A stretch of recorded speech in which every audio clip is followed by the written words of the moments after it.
cars around the field going like this. Everybody in this team. Crazy. Okay, everyone, it's 7 o'clock.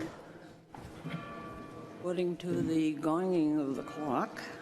My name is Kathy Barnard. I'm the chairman of the Wolfeboro Planning Board, and this is the Planning Board meeting of January 22nd, 2019. Let me start off by introducing the other members of the Planning Board. Down to my extreme right, Brad Harriman is at the end of the table. He's the representative from the Board of Selectmen. Next to Brad, Peter Goodwin, John Thurston, Mike Hodder. To my left, Vaughn Dugan, who is the vice chairman of the Planning Board. Next to Vaughn, Susan Repliere. Next to Susan, Matt Sullivan, the Director of Planning and Development, and Kathy Lapierre is the recording secretary. We have a number of public hearings. Several of them have been continued from the meeting, our previous meeting. But the first two items are petition warrant articles, and those are a little different. And let me just explain a petition warrant article.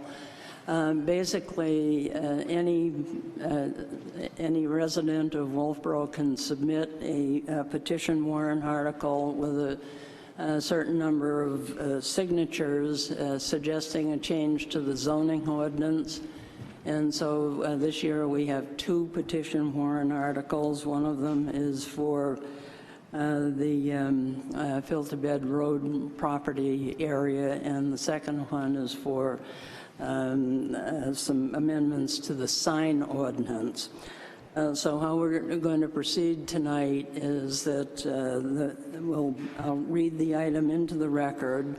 The petitioner will have an opportunity to explain the petition, and once that is complete, then we'll open the public hearing, and any member of the public that wants to comment on that particular item will have an opportunity to do so. People can ask questions, or if they're not sure about some provision that has been explained. Planning board members certainly will have an opportunity to ask questions. Once we've had all of the public comments, I'll then close the public hearing. Planning board members will then deliberate and determine if they want to vote in favor of sending the item to the warrant, or not in favor of sending the petition warrant article to the warrant, which is then voted on by the voters on voting day in March. The two petition warrant articles will appear on the warrant with or without total approval from the planning board. So I just want to clarify that. It's been submitted. We're required to hold a public hearing so people have an opportunity to find out a little more about the article. And then it would proceed, and at the bottom of the petition warrant article will generally say, suggest, or what is our wording? Recommended. Recommended by the planning board or not recommended. So that's what we'll be voting on for the two petition warrant articles. So let me get started here. And the first one is petition warrant article 175-2C, parentheses, 12. This is for the Pine Hill Road Development District Boundary Amendment. And this is to rezone 14 properties, excuse me, and I need to read them into the record. The Pine Hill Road Development District, Pine Hill Road of the Wolfeboro Planning and Zoning Ordinance, The petition is to amend by the zoning ordinance by adding the following properties along Filter Bed Road as extended as it runs from Varney Road to Pine Hill Road, also known as 109A, to the Pine Hill Road Development District, and removing the same from the rural residential district. Now let me just read the 14 properties. Tax map 175, lot 12, that's owned by the Wolfeboro Tuftonboro Land Bank. Tax map 189, lot 8, owned by the town of Wolfeboro. Tax map 189-9, owned by Moniz. Tax map 189, lot 10, again owned by the Wolfeboro Tuftonboro Land Bank. Tax map 203, lot 8, owned by Mansfield. Tax map 203, lot 9, owned by Hart. Tax map 203, lot 10, owned by Wagon Wheel Trust. Tax map 203, lot 11, owned by Piper. Tax map 203, lot 13, owned by Doucette. Tax map 203, lot 14, owned by Fair Family Trust. Tax map 203, lot 15, owned by Green Mountain Realty, LLC. Tax map 203, lot 17, owned by Isabella Cove Holding Company, LLC.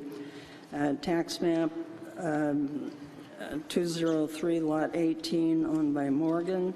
Tax map 203, lot 19, owned by Morgan. And that's the list of all the properties. Okay, now I'll turn it over to the petitioner who can make some comments. And if you'll all, when you come up to the podium, if you'd give us your name. Good evening, thank you.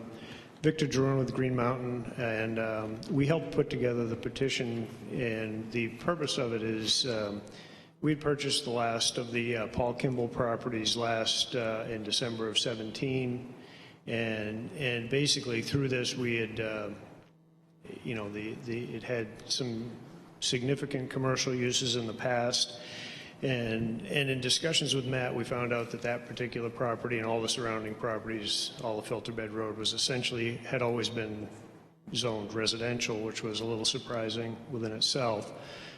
So I said zoned residential, right? I did say that. So anyway, I started talking to our neighbors. We talked to Goodhue Hawkins, other people on the street that had commercial interests. I talked to Key Day, spoke with Matt. The town has an interest there, and basically we looked at it and said, we kind of see this zone as a very light commercial storage warehouse, a place for contractors, plumbers, builders. I have office storage. Is what our intended use is for our property. And we just said, well, it just doesn't seem to fit, and there's a place for other, there's other people that are low intensity uses that probably could use this. So, we've been to the planning board twice now, I believe, been to the Economic Development Committee and had a ton of discussion on this, and kind of thought we were headed in the right way. I found out Friday that, we have, actually, I found out through a whole vast amount of misinformation that the Taylor community was not real tickled about this, and obviously from the crowd behind me, I got a feeling there's a few others. Anyway, that's our purpose is to, we feel that a light commercial, and we felt that the Pine Hill district within itself was a good mix of both residential and commercial. They've coexisted for as long as I've been in Wolfeboro 26 years now, and they've always coexisted well. They're nice businesses, and we need business to help support the commercial, right? Otherwise there is, the residential, otherwise there is no residential. So anyway, Do you have any questions or would like and want more? Anybody have any questions before we proceed? I have a question about this southern group of properties and why that is not spot zoning. In other words, you have one I'm not area- you have I'm not one a area zoning guy. north, and then all of a sudden you have nothing, and then all of a sudden you have a bunch of little ones. So, Why is that not spot zoning? Peter, the reason that's not spot zoning, that this map does not reflect, which is why I added this note at the bottom here. Additionally, within the petition, it's recognized that on the western side of Filter Bed Road, right over in this area over here, there's an identifier in the petition that says that the zoning will extend back 100 feet from that road boundary, essentially. So that connects the two portions, the two islands that exist there. The portion to the south, although they're divided by a right-of-way, that does not qualify as spot zoning, in my opinion. So therefore, I don't think spot zoning is an issue here. Does that make sense? So there is a contiguous connector that exists. Thanks, Matt. Okay. Anything else?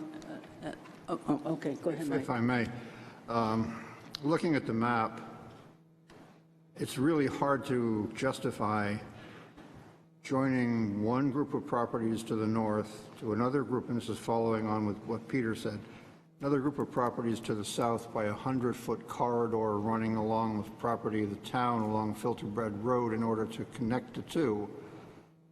Absent that corridor, like the Danzig corridor from pre-World War II times, the only access to the north, there would be no access, and you would have discontiguous groups of properties here. Well, that piece that you're talking about is the town piece, and it is commercial. It's a town property. It's not, it's whatever it is, it's a town property. You're trying to rezone it commercial to attach the top piece to the bottom piece to make one whole piece. Right. That, to me, feels a little artificial. In addition, there's a property tax map 20307, which I believe is an abutter to yours, which has access to Filterbed Road, but is not on your list of properties to be rezoned. And if that's not included in your list of properties, to me it appears that you have indeed created two separate groups, a northern group and a southern group, discontiguity in between the two of them. And that doesn't make sense to me as a zoning proposal.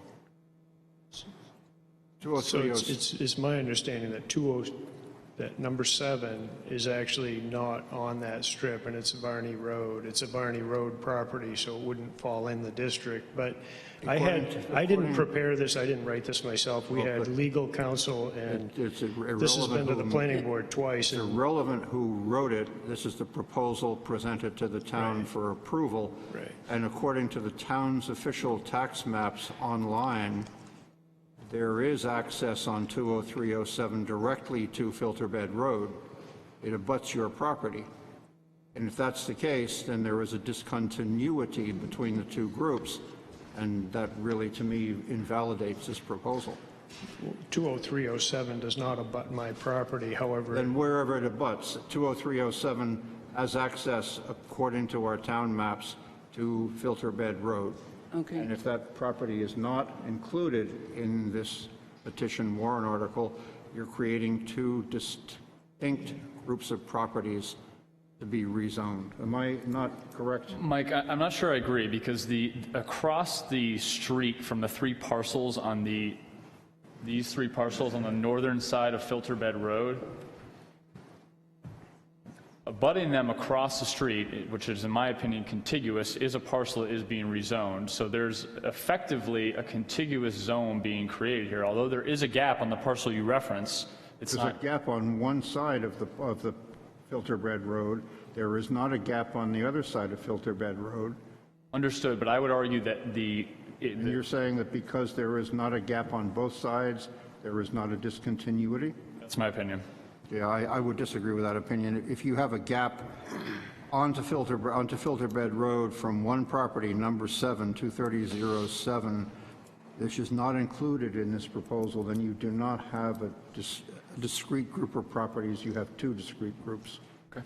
So I think that that's just a minor issue here. It doesn't seem like that's the gut of the problem. And it seems to me that the preponderance of that property that you're having problems with is on a different road. It's irrelevant. Unless we're talking, It's really irrelevant. It has access to to Filter Bed Road, and it's part of the proposed rezoning, but not included in the listing. Okay, Sorry, thank you, Madam Chairman. okay, thank you. Mr. Droin, did you want to say anything further right now? I mean, you'll have another opportunity. Yeah, no, again, I've been with you guys a couple times on this, and we made corrections at, on items like this, the 100-foot buffer, so we're, thrashing things that we'd already discussed and I thought were resolved and satisfactory. So I guess we're back to square one, I guess. So we'll go with that. Okay, thank you. I just want to say for the record that we have received letters or emails from the following people who are in favor of the proposal: Jody Hughes, Alex Hunt, Jim Kimberly, Robert Evans, who owns one of the properties, and Peter Cook.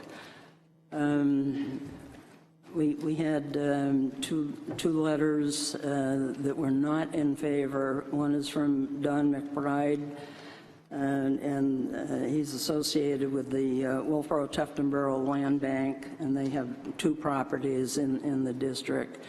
And Michael Flaherty, who was with Taylor Homes, who wrote us a letter.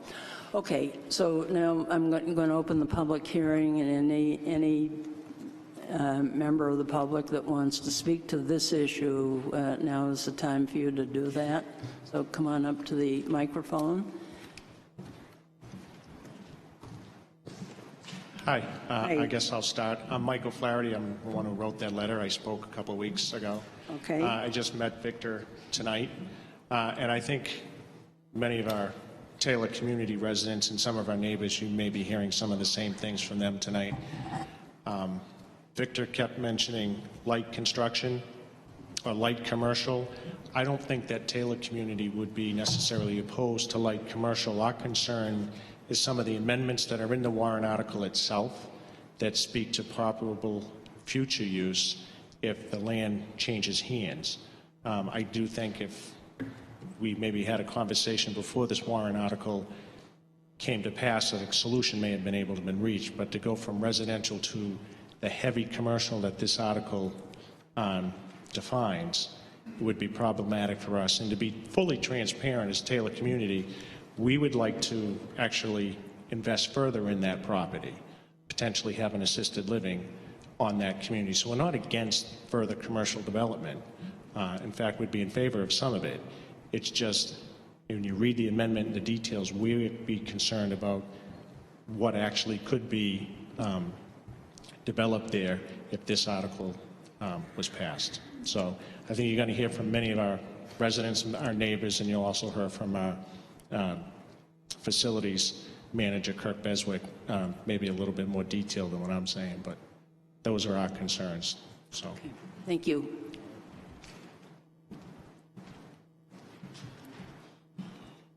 Hi, good evening. Kirk Beswick from Taylor again. Nice to see you again. We've had 2 weeks to think about this, and like Michael said, we met the Key Day folks and Victor tonight. I spoke to Victor the other day about this. It's a shame that we didn't have a chance to work this thing through before it became something that was being voted on. But I want to reiterate our concern about our residential zone property, which is the big piece of property that jumps between the northern part of the Pine Hill Road development and what is being proposed as the southern end. There's a big gap there where our 30 acres exists as a residentially zoned community where we have a number of residents who live there. And I wanted the board to consider, if you owned a property worth $4 million, would you like to have some of the things that are in this warrant article to be built right next to your property? Because our folks have been there since the early 2000s. We've invested heavily in this property, and as Michael mentioned, we're considering doing more investment. However, would you like to have an industry, an assembly plant, a kennel, a storage facility, a boat facility running up and down your front yard. When we bought that property, it was expressly for a quiet residential community for our folks who are retired to enjoy the life that Wolfeboro offers. Our main concern remains that if we develop this parcel on all those pieces as commercial, how does that degrade the quality of life of our residents who, by the way, pay dearly to live in our community? I checked our tax card, and we're assessed at over $4 million, and we're currently paying $61,000 in taxes, with the opportunity to build additional 16 more cottages pre-approved by the town, with the thought process of the need for additional assisted living beds in this community, with this being a prime location for that development. As Michael mentioned, we're not against further development, but what's specifically allowed in the zoning ordinance in the Pine Hill Road development would not be a good match with our residents, and they'll probably mention that to you shortly. And I find it a little difficult to swallow that while none of us want this in our backyard, we're considering doing this commercial development, what ostensibly was a residential neighborhood that the town of Wolfeboro allowed to get out of control and allowed these different commercial aspects to develop on some of these residential properties, and is now attempting to correct them by going to commercial zoning.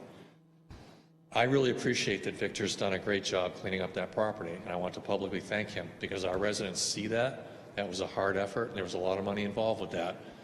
That's not the issue, because I think Victor is going to be, and the others are great neighbors. The problem is what happens down the road with this zoning change with the next owners, the next iteration of what happens on these properties. How will that further develop, and what will that do to our property? The fact that that property was allowed to develop, and I'm talking about the Kimball property, into a big crap hole over the years, and now it's cleaned up, is a great improvement. However, it stands to reason that it probably shouldn't have been allowed to develop that way in the first place. Our concern is into the future, what happens down the road. The 30 acres we have is a quiet residential place. We really enjoy it there. Our residents like it. However, we have Polini, as we talked about last time, with a rock crushing operation over there that was grandfathered, and granted, we knew that when we bought our property. Further development of that type of thing is not going to be helpful to our residents. My preference, and I think Taylor's perspective, is if we could pull this and rethink this thing through, there's a benefit to everybody in how we redistrict this. So our abutters would work. They would get some of the things that they need, because we're not against people being able to use their property to the best of their ability. Our concern would be what's currently written into that zoning is not appropriate for that area. We're taking a residentially zoned area and trying to turn it into industry, and it's not appropriate in our perspective for that area. That's what I have to say. Okay. Any questions? Thank you. You're welcome.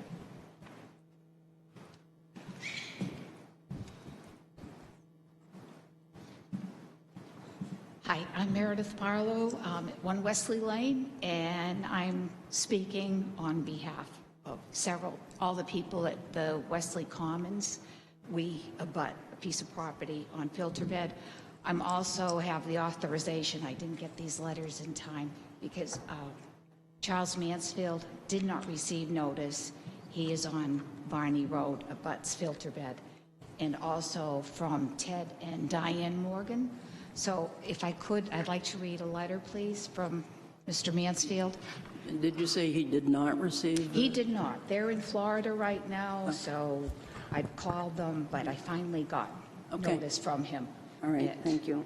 5:48 today, so I couldn't turn it in ahead. It's to whom it may concern, re-amendment, what we're discussing. There has been a request to add my property, 25 Varney Road, to the Pine Hill Road Development District and remove same from the rural residential district. We do not want our home rezoned from the rural residential district. We have children who play on our front lawn and ride their bikes on Filter Bed Road, and we're often very concerned for their welfare when cars zip by to the boat storage depot, seemingly without any consideration of speed or their surroundings. We do not have a four-way stop sign or a sidewalk. This is already a dangerous intersection, and it is concerning that this would be expanded even further. Our neighbor, what the hell? Oh, I'm sorry. This is from Diane Morgan. I've got 2 letters here. Our neighbor Chuck Mansfield said it is best in his letter to the town. Why are we opposed to this rezoning? And he has granted us permission to restate his words here. The addition of the boat storage facility has added a great deal of towed, large-length vehicle traffic to an already busy filter bed road. There is a considerable volume of tractor-trailer and work vehicle traffic currently funneling through the intersections of Filter Bed, Varney Road, Friend Street. Friend Street is used as a detour around downtown Wolfeboro and sustains a huge volume of traffic, especially in the summer season. We are currently zoned rural residential, and families, children, senior citizens, pets walk along Filter Bed during many hours of the day and evening. The continuation of Mill Street through to Varney Road and up to Dead Horse Lane is currently designated as a 30-mile-per-hour road with no stop sign at the corner of Filter Bed and Friend. This allows traffic to travel directly through that intersection, or more importantly, to turn right onto Filter Bed with no hesitation to continue up Filter Bed Road. Living on the corner of Friend, Varning, and Filter Bed, I can see it's only a matter of time before someone is either killed or seriously injured at this busy intersection. I have 4 concerns: increased commercial traffic / noise pollution around my home, lack of sidewalks for pedestrian safety, lack of a 4-way stop at one of the busiest intersections in Wolfeboro, and would there be an extension of Filter Bed Road from Varney Road through to Route 109A? And we all, that kind of ends the letter. Diane continues, that was Mr. Mansfield and Diane. Like Mr. Mansfield, we are not currently within the state, and we have given permission to our neighbors, Gordon and Meredith Barlow, to speak and address concerns on our behalf. The Morgan extended family has lived, worked, and thrived in Wolfeboro for decades, and we love Wolfeboro. We love our home and our neighbors immensely. And could you answer that question? Would it be ever extended, Filter Bed Road, to 109A? That isn't anything that has been discussed. It was discussed quite a few years ago, but I don't believe the town has taken any steps to The town hasn't taken any consider steps to that actually, now. yeah, at this time to do that, but presumably the town could, working with the property owner there, potentially extend the road, but that no steps have been taken to actually do that. But it could possibly. It could. Yes. So that would really become a thoroughfare. It would be like a bypass, not only for residential, but for commercial traffic. And that's another question, too, I had. It's going from rural residential, and then it was going to Pine Hill Road Development District. Yeah, can you pull the microphone Oh, I'm sorry. down? I'm trying to read. And Okay, well, just, you can just pull it down. Okay, Yeah, sorry. There you go. I gave up my singing career a long time ago. I'm not used to mics. Only kidding. I lost my train of thought. Sorry. The zoning is, in fact, it's residential. Oh, that's what I wanted to ask. Sorry. It's rural residential now, but what is the exact specification of what it will be? So it's residential now, not rural residential. So those are 2 different zones in the town of Wolfeboro. It's the residential R zone, and it would Okay. become the Pine Hill Road Development District zone. So it's But changed. what is that? Madam Chairman, If the warrant article passed, The warrant article passes. That's Madam correct. Chairman, yes. could I ask the planner But, to, excuse me, could I just say, what is, I was going is to it ask, commercial, perhaps I could answer. industrial, or? Could I ask the planner to compare the lot coverage, frontage, and other requirements in the Pine Hill the Pine Hill Development District against the general residential district? Yes, I will compare the 2 zones, and I'll compare it to the residential district, which is the predominant zone here. So the minimum lot size in the residential zone, which is the current zoning, is 1 acre, whereas in the Pine Hill zone, the minimum lot size is 1/2 of an acre. The minimum road frontage in the residential district is 150 feet, whereas in the Pine Hill Road Development District, it is 50 feet. The setback requirements for the residential district, it's a 30-foot front setback, a 20-foot side yard setback, and a 25-foot rear yard setback, whereas in Pine Hill Road, it's a 30-foot front, and then a 10-foot side and rear setback. As far as permitted uses, these are probably worth writing down, but we do have copies of the Pine Hill Road Development District permitted uses up front. Permitted uses in the residential district are a single detached dwelling unit, a duplex, an accessory structure, an accessory use, seasonal outdoor storage, a home occupation, or the keeping of livestock. In the Pine Hill Road Development District, there are several permitted uses, including a single-family home, a duplex, accessory structures, accessory uses, a home occupation, offices, printing plant, community services, multifamily dwellings, assembly operations, conversion of one permitted use to another permitted use, storage and use of heavy industrial or mechanical equipment, lumber yards / the sale or distribution of building supplies, laundries and cleaning establishments, storage facilities, and that wraps up the permitted uses. I'll follow up with just the special exception uses in the residential district, farms, agriculture, and farming. These are permitted uses with very special conditions. So farms, agriculture, or farming, veterinarians, churches, recreational uses, in-home daycare, horticulture establishments, and museums. In the Pine Hill Road Development District, the special exception uses are industry, boat yards, cemeteries, kennels, and contractors' yards. And lot coverage?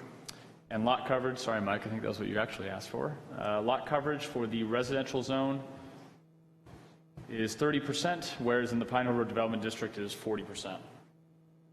Oh, It's clear as mud right now, thank you. It's a lot to take in. Is there anywhere? Okay, did you want to continue with your No, I'm all set. comment? Thank you for now. Thank Oh, you. okay, thank you. Okay, someone else want to make some comments? Hi, my name is Marge Hart, and the owner of Lot 9 and taxpayer. We bought the property about 2 years ago, and my mother is a resident there. She is an elderly person and loves the community, loves the house and the street and everything.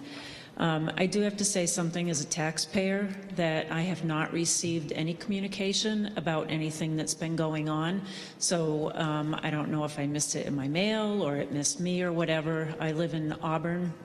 My mother, like I said, resides in the house. So it's a little distressing that so much has happened without actual taxpayers being affected by these lots being communicated to. So I think that's a huge miss on the town's part in their communication.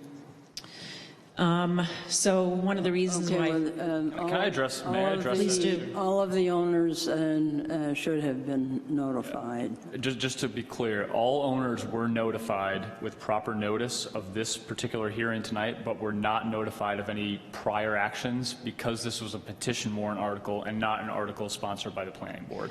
Okay, so I would say from a tax owner, from a property owner, that if anything is going on affecting a property owner in the town of Wolfeboro, it should not need to come to the point of where we're discussing publicly a warrant article. They should be communicated to right away. It's been word of mouth. It's been people from the Taylor home coming to communicate to my mother. It's been the minister of her church, All Saints Church, communicating to her. That's how we found out about this. I don't think that that's acceptable as a taxpayer of the town of Wolfeboro. All right. I will say that we also own property on Libby Street. Our goal is to come up here and retire in this community and be close to my mother. And we are partners, and I don't know what the official part of the historical district is. I believe Libby Street is part of that, but I would imagine that with a house that is on Varney and Filterbed, the Morgan property, that I forget what lot it is, but that is a historical home. My mother explained to me that was part of the Underground Railroad. That absolutely should be considered as part of the historical piece and historical value of what Wolfeboro has to offer. Putting a property like that into commercial zoning, to me, is a huge mistake for the town of Wolfeboro. And I do understand there's a master plan. I have not had a chance to go through and read that, but the master plan as it is developed should absolutely take into consideration what this value is of the historical community.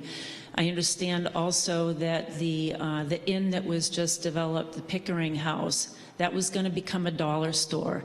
God bless the people that bought that house and got all of the investments and made that what it is today, because a dollar store on South Main Street would be a blight to this community. And what the Pickerings have done to that community has increased the value of Wolfeboro just in general for the town and for the state of New Hampshire. I, like the woman just read the letter from Morgan, that is a very residential area. My husband and I were working on that house month after month to get that house prepared.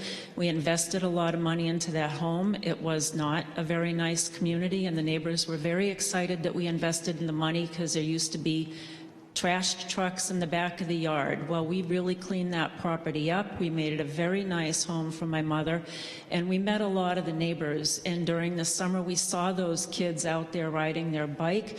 We saw the people from the Taylor home walking up and down that street. We met them. We met the people that are walking their animals down that street.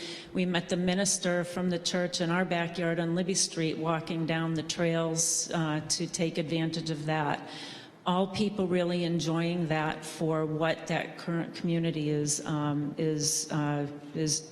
enjoyed for. I'll also say that that intersection of Friend, Varney, and Filterbed is extremely dangerous. And that's just something for the town to note, because people do come flying around there. There's a woman that is in the condos that isn't here tonight, not sure why she isn't, but she was stating the same thing. And my mom's neighbors are not here. They're in Florida, so they're not here to communicate, but they very much enjoy the rural feel of that home. They have things set up outside to enjoy the summer. I love when I'm over visiting my mother that I can hear the bell or the whistle on the Mount Washington. There's a real charm to that area. So I understand the need for commercial. I understand that, but there is 109A. There's a lot of commercial property over there already. So I don't see why we don't just put the commercial on the other part. You can see quite clearly where the residences are, and you can see quite clearly where there's open land or existing businesses. I don't understand, and I don't know if there's an opportunity, because this is a petition to go on voting in March, to change the proposal so you leave residences as residents and leave that part of the community as a residential community, so you have the safety for kids to be out and not worry about large trucks. We have already had to communicate to Goodhue Hawkins because their trailers were going down that road extremely fast, and with no regard to anything around, and my husband had to call and complain. They were good, they listened, but I just have a concern with more commercial traffic going up and down that road, and without any limitations on weight or speed. I mean, I would absolutely, I hope it doesn't go through, but like Matt just said, it absolutely could be a thoroughfare in the future. Would request that the town put a weight limit in the residential area, that they also put a speed limit of 15 miles an hour in that area, and also make sure there's no air brakes or anything like that to disturb that area. So we love Wolfeboro. We're very much looking forward to coming up here. My mother has very much enjoyed moving up here. She grew up in the lake, and she has moved up here, as have many other people that are moving up to this community. So I hope we can help keep that as a peaceful area for her. Thank you for listening to me. Thank you.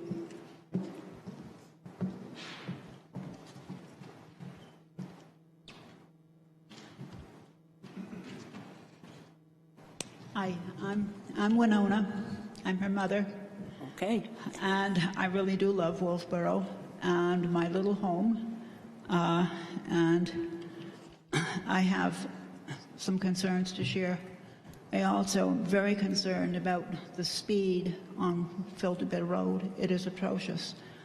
I'm so happy that you cleaned up that area and took out the contaminated dirt. But But I felt like I was living on the edge of Route 93 when that was happening, because these huge trucks were going down filled with the dirt, and it would, shake my little house.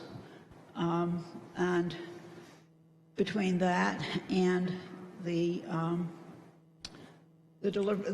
trucks that are delivering the boats, I mean, that has been the first year I was here. It was a little bit dicey. So I would like to see speed limits. I have great-grandchildren that are coming to visit. We've got a young couple that's just moved in next door to me. There are children, young children and older school children all along the road, and they need to be safe and look with their pets. The Morgans, who bought the historical home across the street from me, she showed me through the whole inside. They just find that house interesting and charming, and they really want to bring it back, and have already started doing a lot of work on the inside and the outside. Dave, I think his name is, the gentleman, told me that he and his wife see themselves as not the owners of that home, but as caretakers, because it has so much history.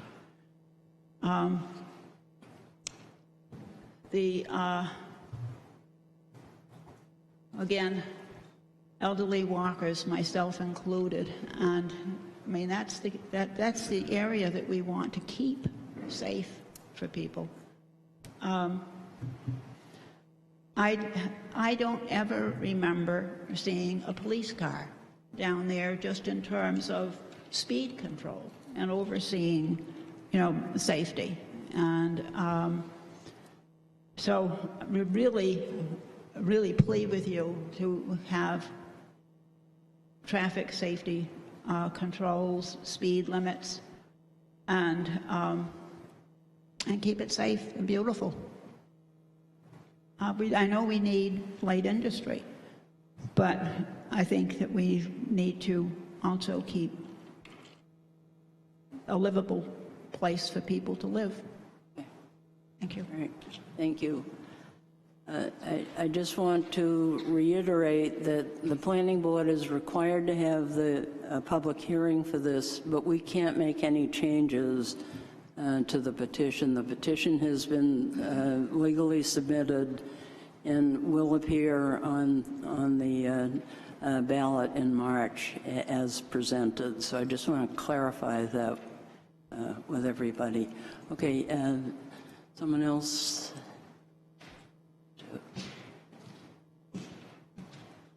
Good evening. My name is Barbara Wood. I live at 41 Taylor Drive. I've been a resident at Taylor for 10 years. I have to admit that it's been a nice, quiet place to live, and my neighbors appreciate the quietness. We never complained about the boat storage building. We allowed that to go because we were told there wouldn't be much traffic. Well, that's not exactly true. I walk that road almost every day, Filter Bed Road, from my back entrance to Varney Road. Many days I walk up the hill past the boat storage building. There is a lot of traffic.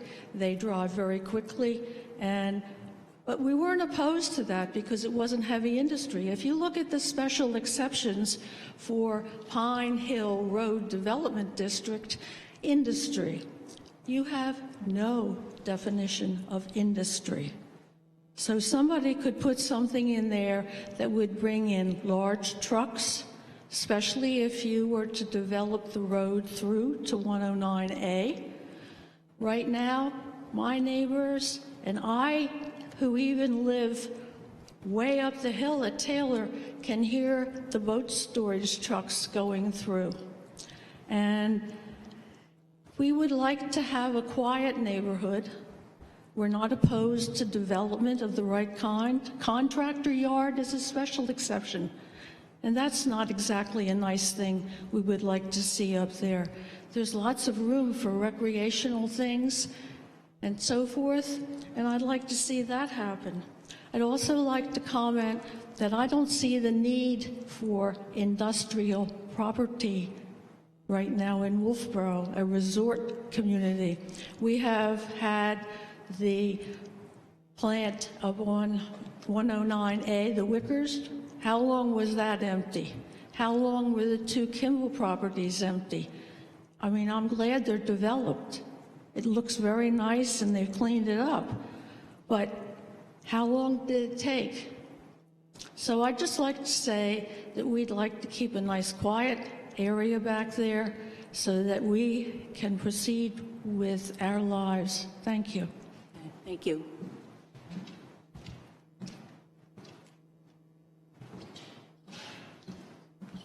Hi, Marsha McKinnon at Wesley Commons. I just have a question. We've only lived at the condos for 4 years. So where the boat storage is now at the end of the road and the new building and so forth, is that still as residential? No, that property is zoned commercially with the That's same commercial. zoning as what's being proposed here. Okay, so Yeah. so it's that map's really kind of hard to see. It is. Yeah. So that was that part is already commercial. That's correct. So we're just talking about our end of the road. The Goodhue property forms sort of the end of the zoning. So everything south of the Goodhue property is residentially zoned, but everything really kind of just to the north of that is commercially zoned in the Pine Hill Road Development District. Okay, thank you. Thank you. Anyone else?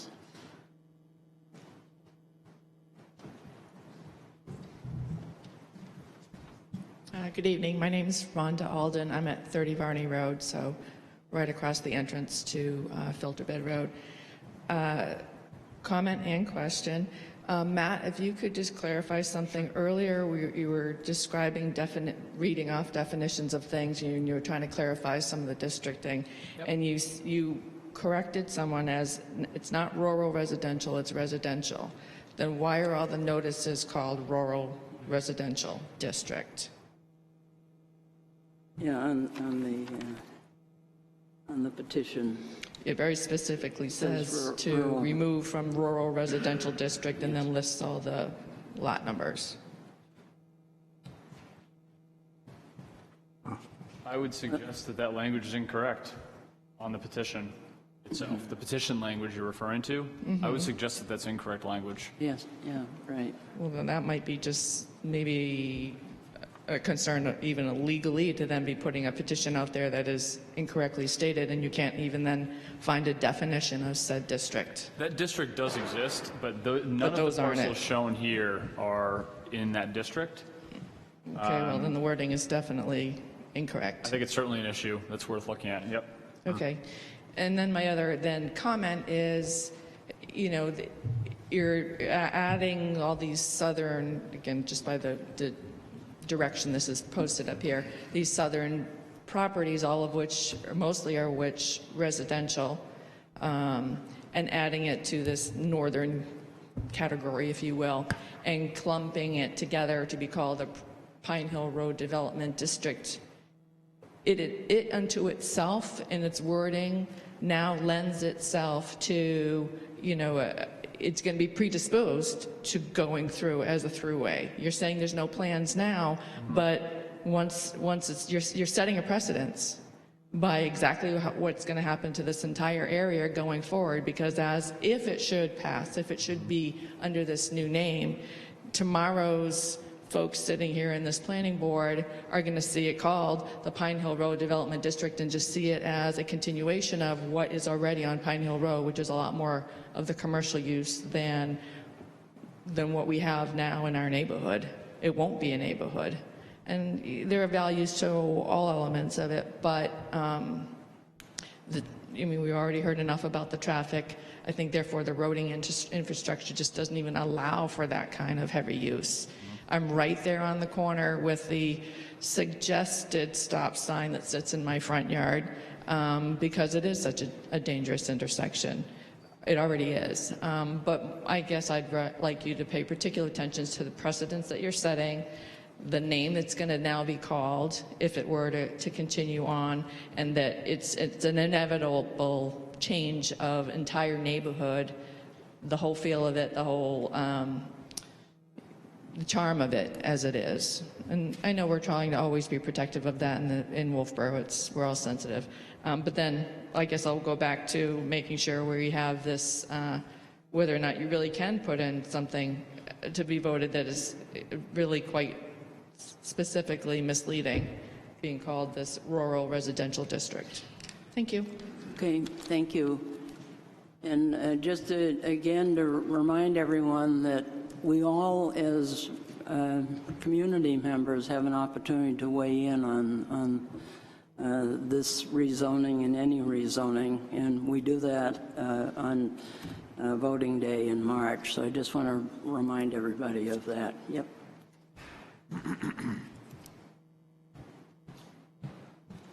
Suzanne Ryan, resident and taxpayer.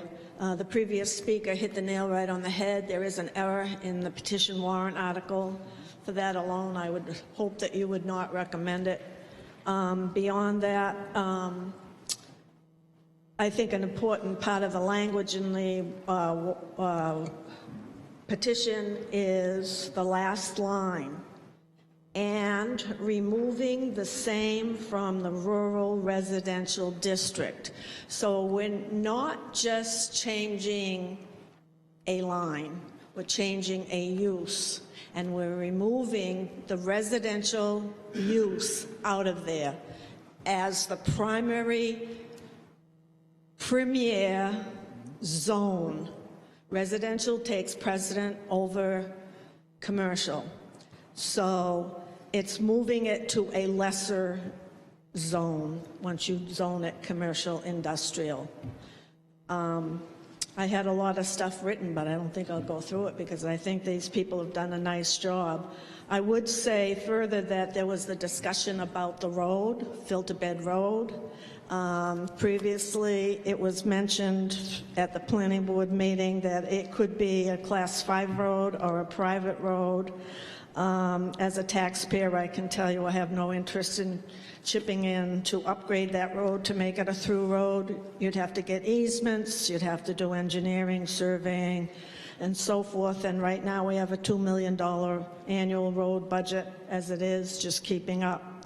I did find that Filter Bed Road in the town inventory of records of roads has it as a 0.160 part of a mile as the length of what we are responsible for. Let me see. The petitioner or petitioners specific to the person that handed it in has currently a valid variance that was received through Kimball sometime back, and it is for, you got in about two, if I can find it.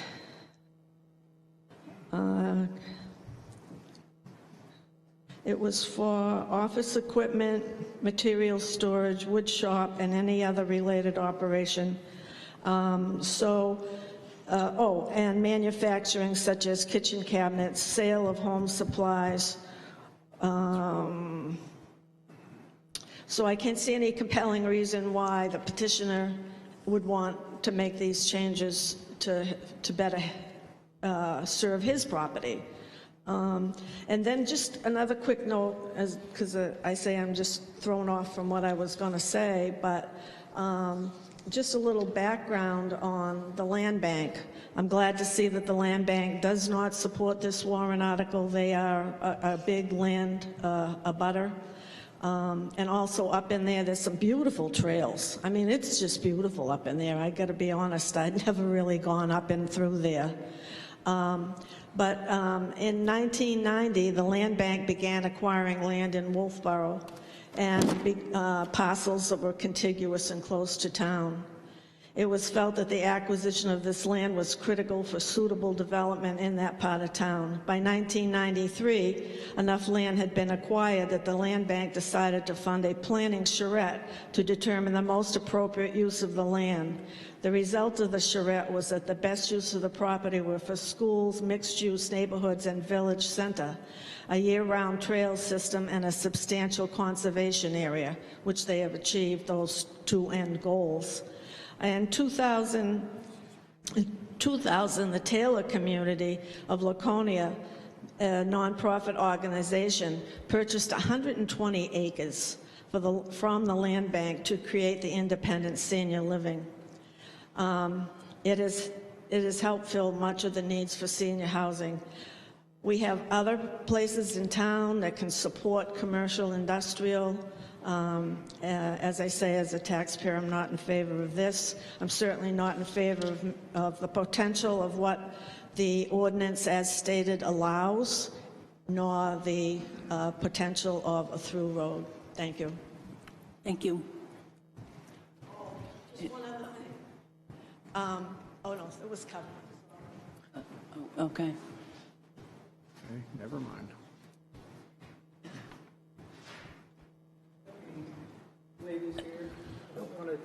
Okay. Bruce Turkelson, a resident of Wolfeboro for 22 years, lived many years on Lake Winnipesaukee on Sewell Road, and decided when I got into my 80s that I ought to live in the Taylor community. I still fly airplanes. I'm still pretty active. And I enjoy very much living in the Taylor community. We're looking at some interesting things here. You're looking for businesses, but let's look at some of the things that happened with businesses. There's a hardware store on the corner of Mill Street and Bay Street that used to be run by a couple of ladies there. That hardware store is closed, and it's sitting there empty.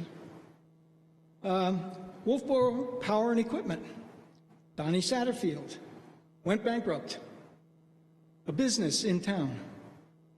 And it's an empty building for 3 or 4 years, and finally Gala bought the building. The Wolfeboro Airport, Donnie Satterfield again, closed the airport, developed 36 residential home sites, sold one, and went bankrupt. A business closed. The airport was a successful business in town, couldn't be sustained. On King Street, off of Bay Street, there was a wrought iron manufacturing business there. And he did very, very nice. In fact, he did the fancy fence that goes down along the water in downtown. There was a gun shop next to the Olympia gym. Went out of business. A business, couldn't make it. It looks to me like there are lots of business opportunities that can't make it in this town. We are a residential town, and we are a vacation place. We're not really into heavy-duty business. During the construction of the building on Filterbed Road, Hector Livingston, who lives in the Taylor community, heard what sounded like an explosion. Probably it was somebody with dynamite over there cracking some rock or doing something. I don't know what in the world went on. I know that his wife had to go in the house and put the pictures back because it shook the whole building. This is not being very considerate of the people who live here. Okay, I have been a little bit concerned about where the water goes, because that whole road going from downtown all the way up to where the boat storage is, it's a water source. And I'm just going to pass these out so that I don't have enough for everyone, but... No, it's okay, we can share. Okay, I'm sorry? We'll share with each other. Okay?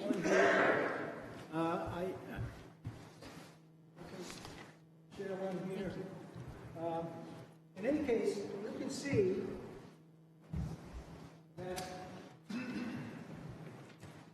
you can see that there's a lot of areas that I've marked that have a lot of surface water. And that surface water runs downhill and eventually comes into what I call the swamp. The swamp is that area between the Taylor community and where the boat storage is. That's underwater most of the year, except now it's frozen. We've got a lot of animals who live here. We aren't the only residents. We've got a deer herd. Sometimes 6 or 7 of them go through my front yard. A bobcat or 2. There's a black bear that hibernates somewhere in that neighborhood. And you can see how, with those pictures, where the water is all flowing down, and it comes right through on Filter Bed Road, right behind Seamus's place there, and then runs downhill and comes all the way behind the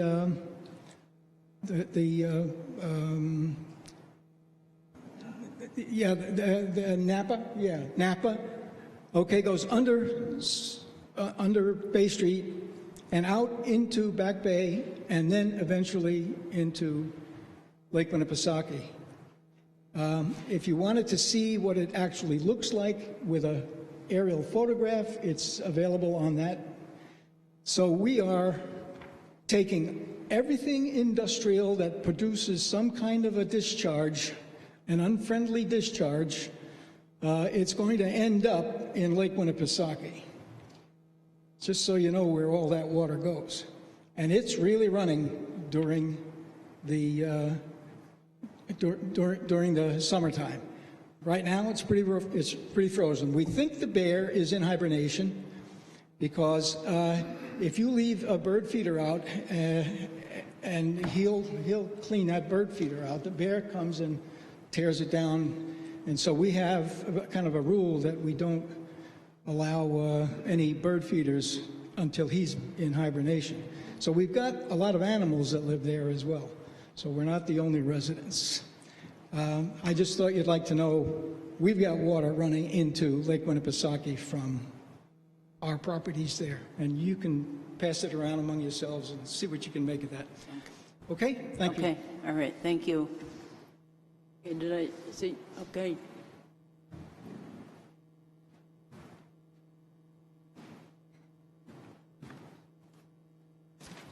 Jim Knupp. I'm a member of the Wolfeboro-Tuftonboro Land Bank and also one of the directors on the Wolfeboro Cross Country Ski Association. You've heard a lot of the concerns that have been raised, not the least of which is what some of these permitted uses may look like in the future. From the standpoint of the land bank, I can tell you that our intent when these properties were acquired, the 2 lots that we have, we did not envision seeing commercial development in that area. As Suzanne mentioned, the cross-country ski trails that go through those 2 lots that the land bank owns are a vital part of that whole network over there in the Abenaki Nordic ski system. And you have to wonder how those would be impacted with some of the possible permitted uses that may occur if this is rezoned commercial. Just something to consider. Thank you. Okay, thank you. Anyone else? Okay, Mr.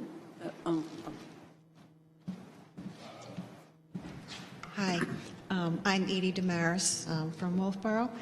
And as I spoke before the last time I was here, we were talking about the Pine Hill Road. But my concern is that we seem to be spot zoning. Again, this isn't part of a major plan. And these homes, and it's a residential district that has existing homes. Some of our modest workforce housing that is such a critical need in Wolfeboro now, I don't see why we would zone something as commercial, which is already existing homes which we need, and people are living in them, and they care about their homes.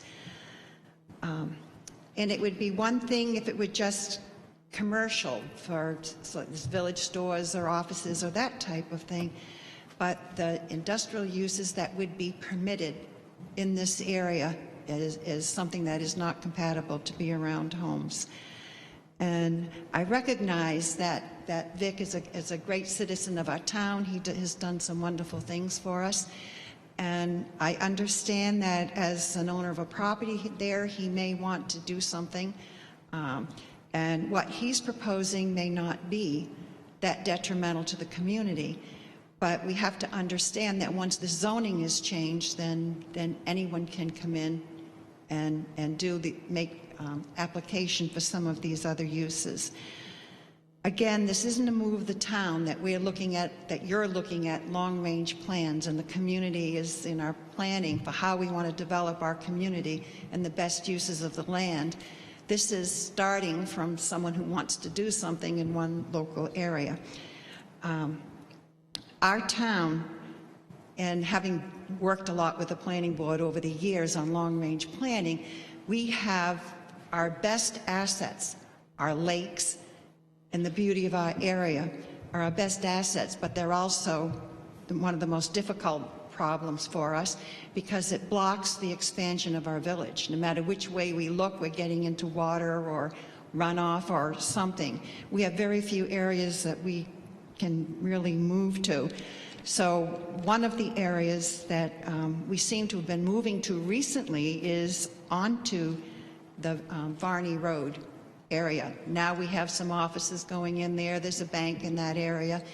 It's more lighter use village type development. And the village type development is much more compatible for the residential areas and homes that exist there. So I believe that that this is not the right type of development for that area, and I hope that as we look at our long-range planning and our plans, that we'll look for areas that are appropriate to expand our village, because I'm sure that the people on Bay Street, the people on all the other roads, that Libby Street and the other roads that go out to Main Street, don't want trucks going in and out. And I know, having come out of that Bay Street area before onto Main Street, it's hard to make that turn, and I can't see large trucks going in and out of there. It's not appropriate. I think to make this type of change and to pick areas to make industrial, commercial, we need to plan and see look at the whole picture, the traffic, the access, the drainage, all those things have to be taken into consideration. So I hope that the planning board will not recommend this change. Thank you. Okay, thank you. Okay, Mr. Droyne, did you want to make some additional comments since you're the petitioner? Oh, just a second, please.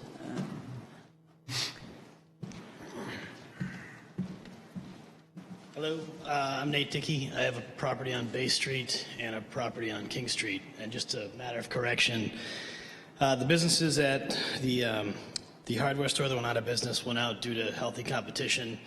The property has not been able to be sold due to various issues with title and things of that nature. The gun shop, he retired. He actually moved the gun shop to his house, and the auto shop, the partnership broke up and they retired. And there's a new business going in there. There's also a thriving roastery back there that's doing really well, great for the community. What was the other building that, the other business that went out of business? Oh yeah, the power sports business.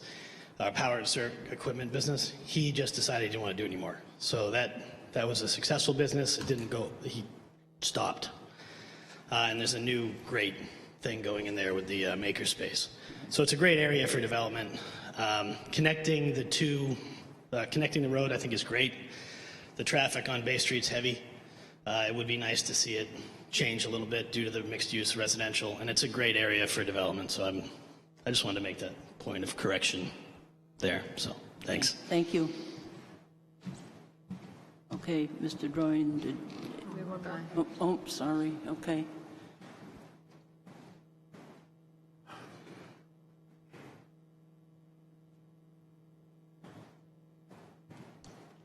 Good evening. I'm Mike Hardert from Taylor. There's a lot of people here. I'd like to have them stand up who might not say anything. Can everybody from Taylor stand up who is against this project? We really like it up there. This is a great town to live in. We really like this town. We like the fact that we can walk right out our back door, walk downtown, walk everywhere. To turn that into a commercial area, it just doesn't seem right. There's a lot of people who live on Varney Road, Filter Bed Road, Friend Street, that whole area. This wouldn't be fair to them to have commercial trucks going up and down that area. That might not be the right thing to do. This change might benefit a few people, but I think it would come as a great detriment to a lot of residents who live in that area. This might not be the right thing to do. Thank you. Thank you. Oh, okay, Mr. Droyne. If you want, you don't have to, but if you wanted to make additional comments. Yeah, thank you. Guess I'm a little speechless, I guess. You know, I think the Taylor community, I think Kurt and the guys have done a nice job of feeding a lot of misinformation. The goal, when I look at Pine Hill District and kind of the reasoning that went into this, was when I look at Pine Hill, I say, look, you know, you have nice security, you have thirsty water systems, you start to go up and down that street, you've got Mr. Pinio that has his wood production and things like that. These are essential services to the community. You know, when I go up there, you've got TDS Architects, you had Tinker's Flooring, you've got some little bit of mini storage.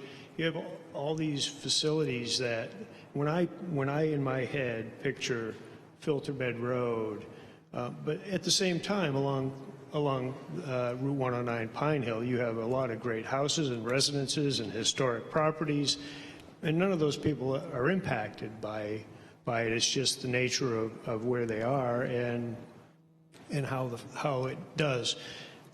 You know, we've heard tonight about you know, dog kennels and Lowe's shopping centers and all kinds of different things that could be put down here on Filter Bed Road, and the fact is none of those are approved as part of this proposal. It's just not true. And when the fact is that stuff all would have to come back for special zoning, special exception, and you know, and I think that frankly, I think a lot of people have done a good job of trying to scare people. And that's, again, you know, we talk about industrial, we say, well, you know, it could be industrial. The fact is, industry probably won't exist in Wolfeboro for a long, long time. It's just a fact, right? We're not we don't have a major highway, we don't have a train, we don't have an airport, we don't have things to transport our goods. So I don't see industry or manufacturing being part of Wolfeboro. Yes, it's written into the bylaw, so technically someone could, but the fact, we have to at some point deal with facts. These bylaws were written 20-something years ago, 25 years ago for the Pine Hill District, and there are things in there that probably don't exist, right? I mean, technically today, I could open a production sawmill down on Filter Bed Road at the old Paul Kimball place and triple the size of the current building that I just built down there. And I mean, the reality is I'm not going to do that. I mean, that's just not what I see down there. I think we are a much lesser use than anything that has existed down there for the last 25, 30 years, the entire time that Paul operated there.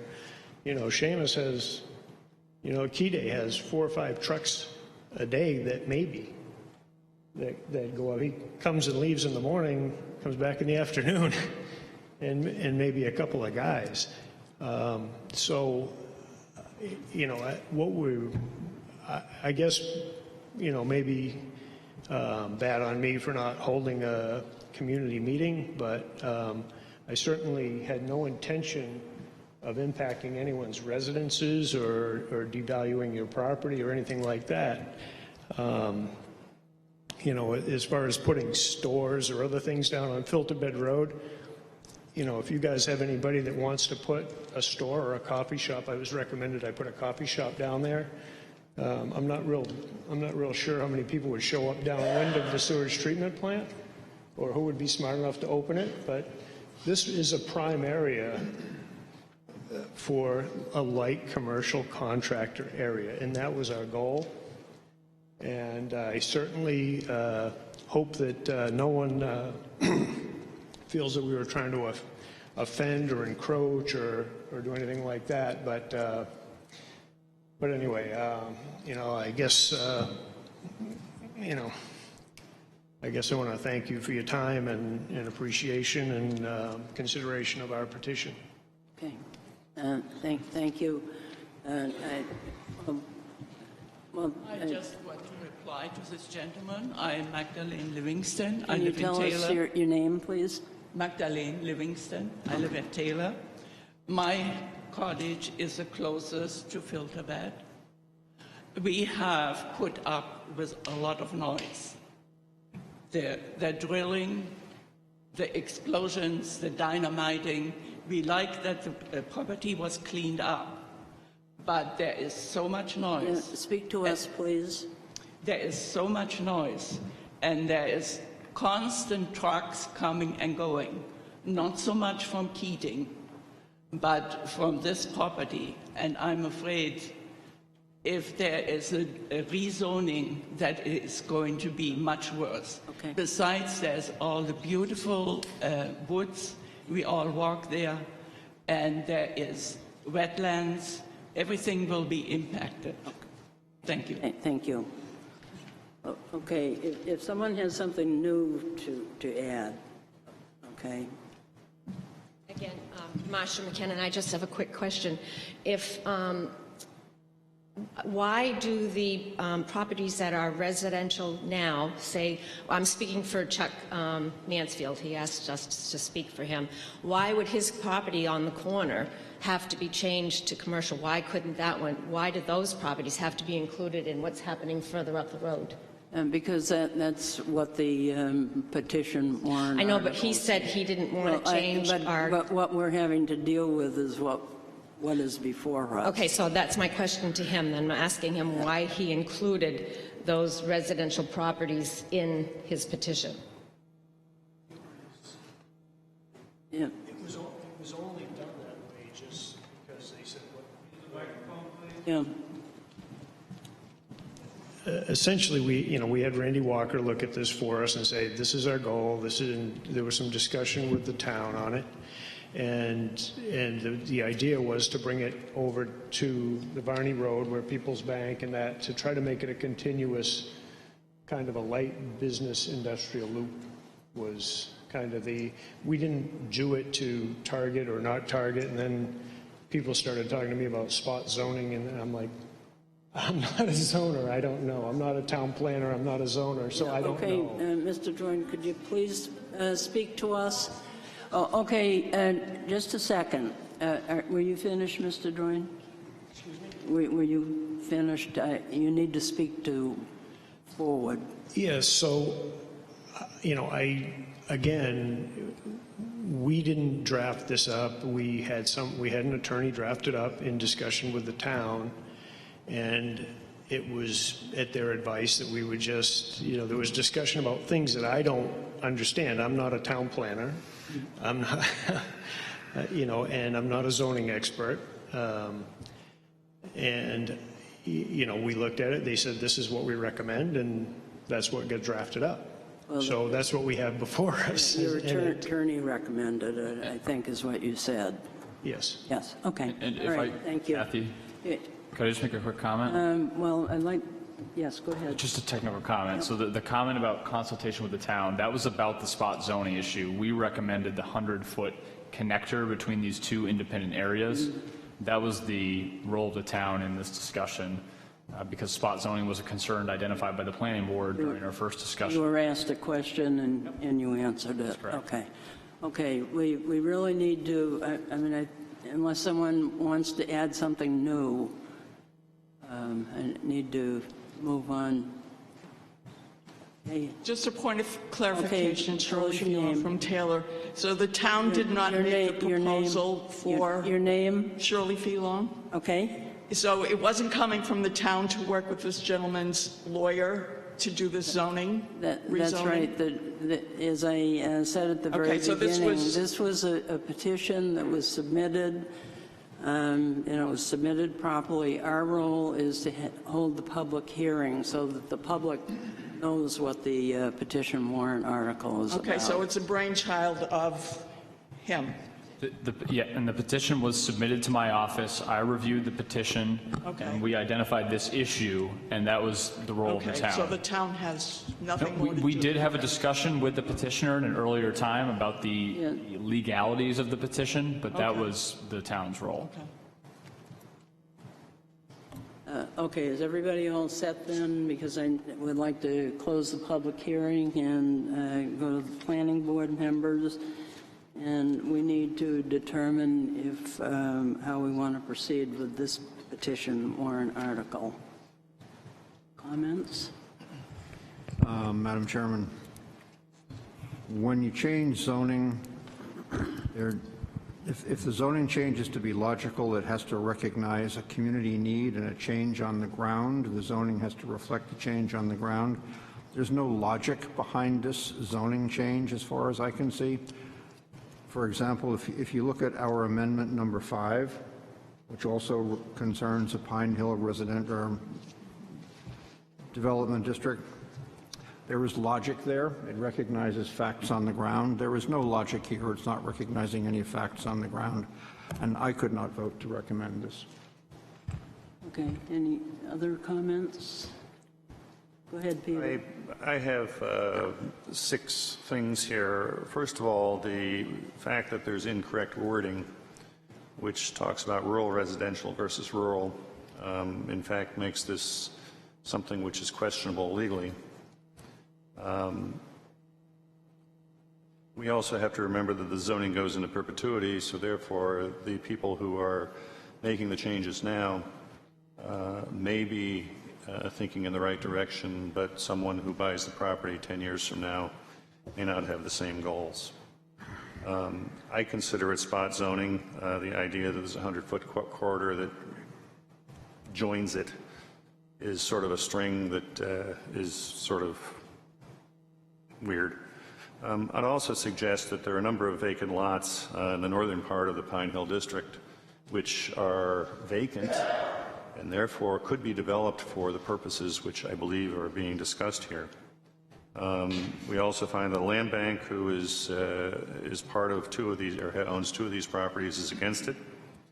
And so I think that in reality, if there is going to be a change made to these properties, it needs to be looked at in a different way, perhaps in another year, and perhaps have a different version of what is allowed as commercial rather than allowing it to evolve from, quote, light commercial into heavy commercial.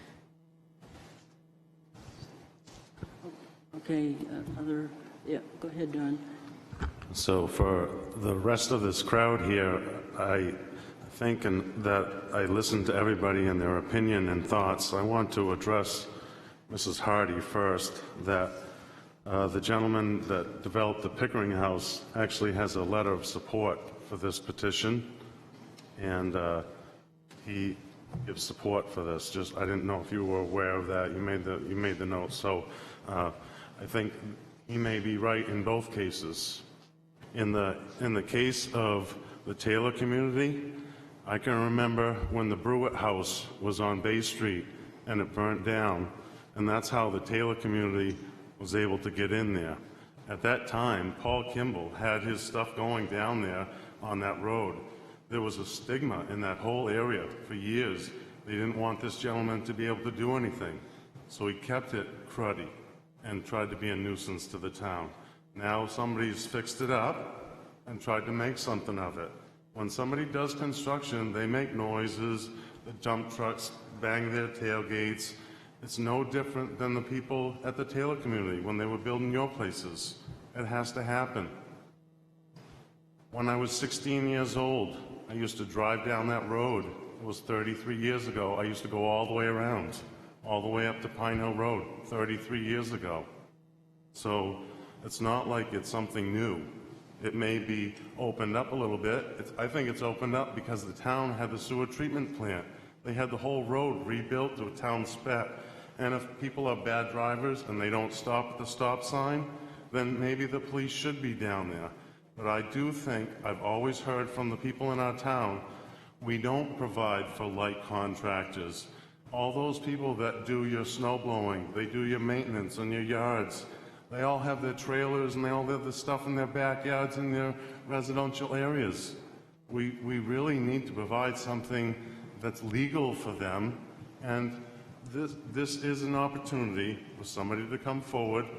I'm a little concerned about the wording of the petition, believe me, and for that matter, I'm not going to be able to support it, but all the thoughts, people should recognize what this community has been before we all moved here. And I grew up here, so I didn't move here. Thank you.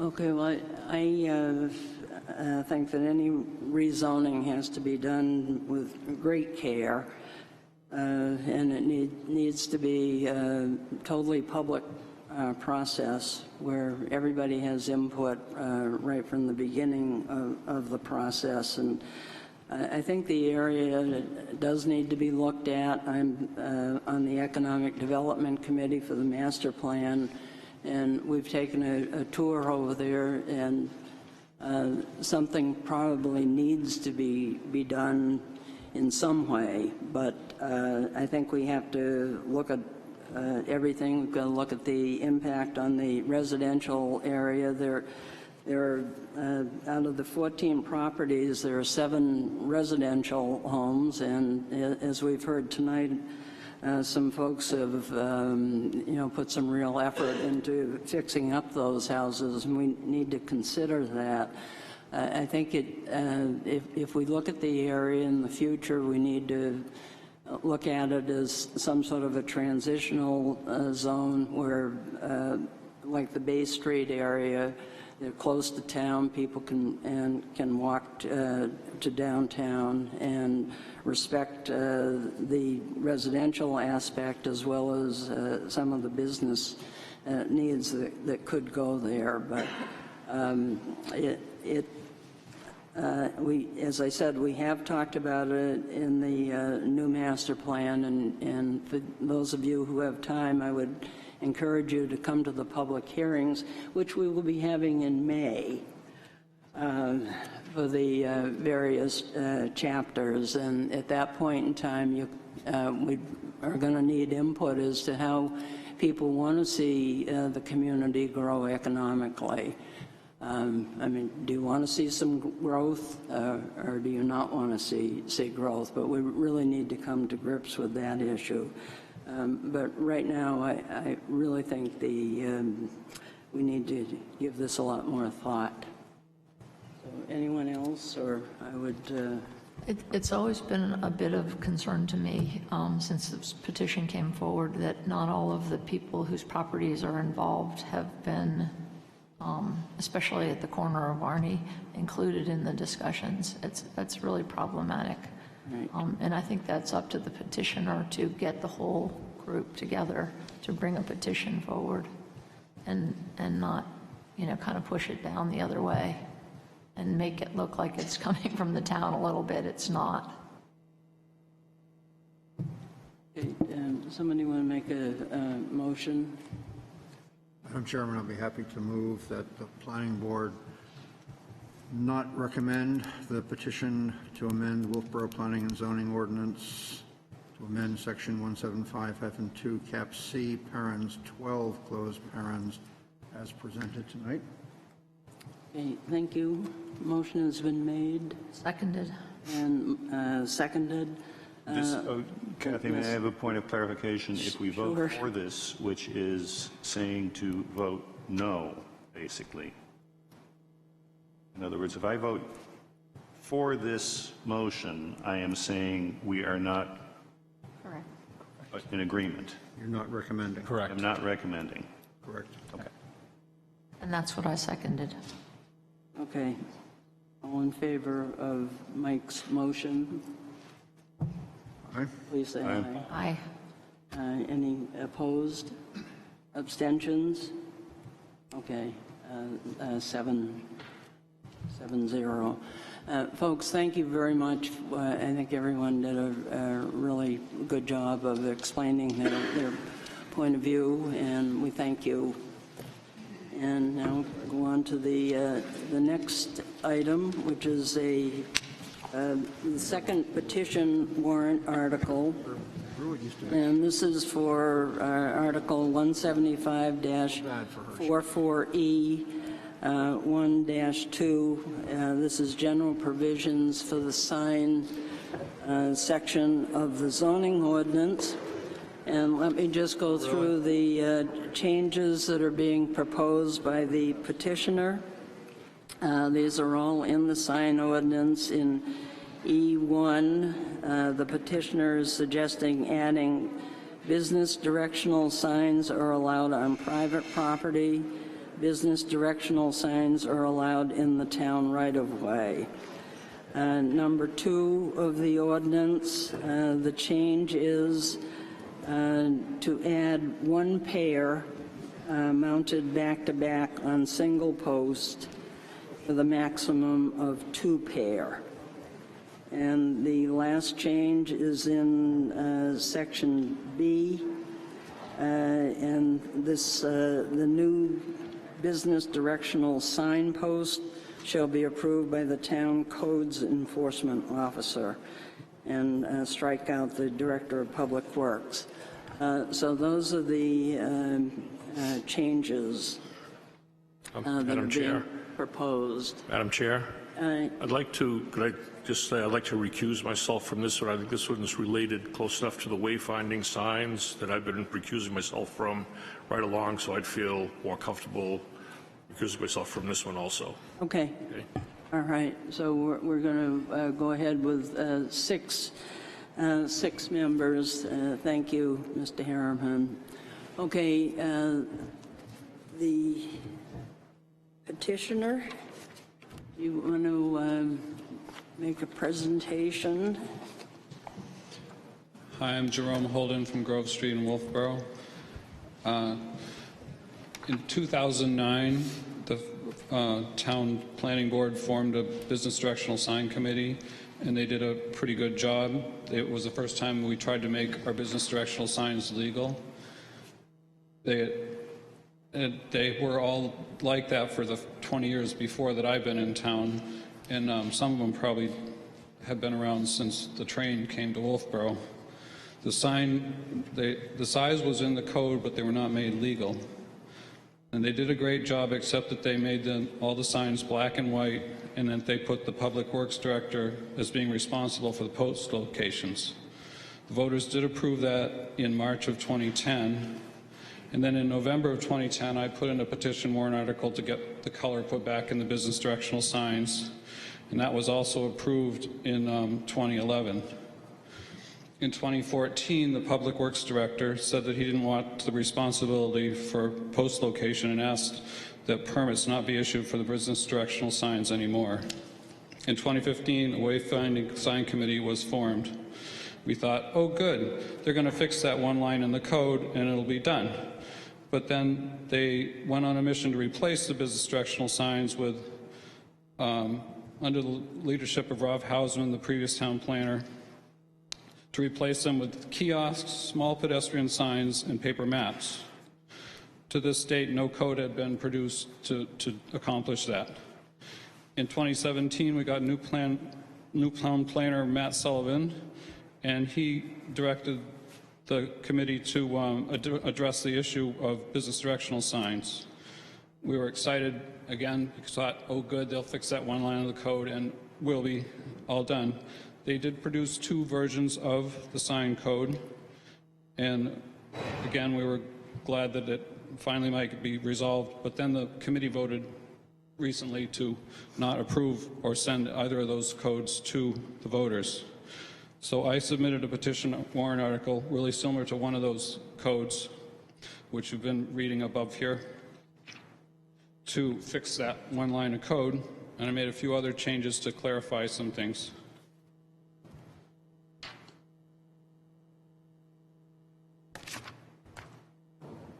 I attended most of the meetings for the Wayfinding Sign Committee. I think I attended probably more than anybody else on the committee besides Kathy Barnard, just because I did it over time and people changed on the committee. There was nobody on the committee that actually had a business directional sign. Started out to be, but he decided he didn't want to be on the committee. Thought that was kind of strange. I tried to make input wherever possible, but again, I wasn't allowed to sit on the committee because I'm also a sign maker and it would have been a conflict of interest for the board. I believe this code, as I have altered it, will solve the business directional sign code problems. It places post responsibility with the codes officer. It places post placement responsibility with the codes officer where it should have been to begin with. The public works director gets his say if any sign in the town is improperly placed and presents a danger to the public. That his role, he can do that no matter what. Doesn't have to be in this code, so he's not losing any power over this. Clears up how many signs you can have because the code was kind of vague, and it also allows the signs to be in the right-of-way and on private property. That actually was already stated in the ordinance, was pointed out in one of the meetings of the Wayfinding Sign Committee, that it says you can put these signs in the setback area, which is kind of vague, because you don't ever really know where the property lines actually are. The most important thing is that they can be allowed in the business, in the on private property and in the town right away. In closing, the voters have approved this business directional sign code twice, and we have seen this process through the committee this time, and I hope that you will support the petition warrant article. Thank you. Any questions? Thank you. Any questions of Holden at this point? Okay. I have a question about the wording. Limit signs to 1 pair mounted back to back on a single post at each intersection where travel must change direction. If you read that literally, you find you have 1 signpost with a pair of signs back to back, and you can't put any other signs on that post. That's what it says, which doesn't make sense. So therefore, you may end up saying that now we're going to have 10 signs up there because each post can only have 2 signs back to back. That's what this says. 3rd section, limit signs to 1 pair mounted back to back on a single post. That's what it says. And then next down it says a maximum of 2 pair within town. Yes. So therefore you could have one at one intersection and one at another intersection. Exactly. So how many of these signposts are going to be at each intersection? If you're going to have all the businesses in town putting 1 pair of signs on a signpost, and they all want these in 2 places in town, how many do you have? I need to look at what it said in the code before versus what it says now, what I'm trying to change. No. I am looking at a warrant article which says 1 pair mounted back to back on a single post. Is that the exact wording, Matt, or is that some interpretation that you came up with? The exact wording is business directional signs shall be limited to one pair mounted back to back on a single post at each intersection where travelers must change direction from one public way to another. That was the way it was, and it was working before. That's why I didn't change it. Okay. It does seem to imply that I think what you meant to say was each business gets one pair of signs on the post. Exactly. Yeah, but it doesn't say that specifically in your wording. What it does say is pretty much what Peter said. Each post gets one pair of signs. I agree, but that's the way it was before, and it was working, so I didn't change that. Okay. All right. Mike, did you want to? Oh, okay.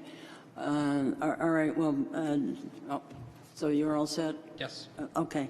All right, the Wayfinding Sign Committee asked for us to, well, the committee prepared a sort of a summary of what we have done, just so that the planning board members will have the benefit of our activities. And we did start in 2011 when this ordinance was first adopted, and the important part of that is that the planning board at that time developed the ordinance language at the request of the downtown business owners in order to provide wayfinding signs for pedestrians in the greater downtown area. And that's what was in the minutes from 2011.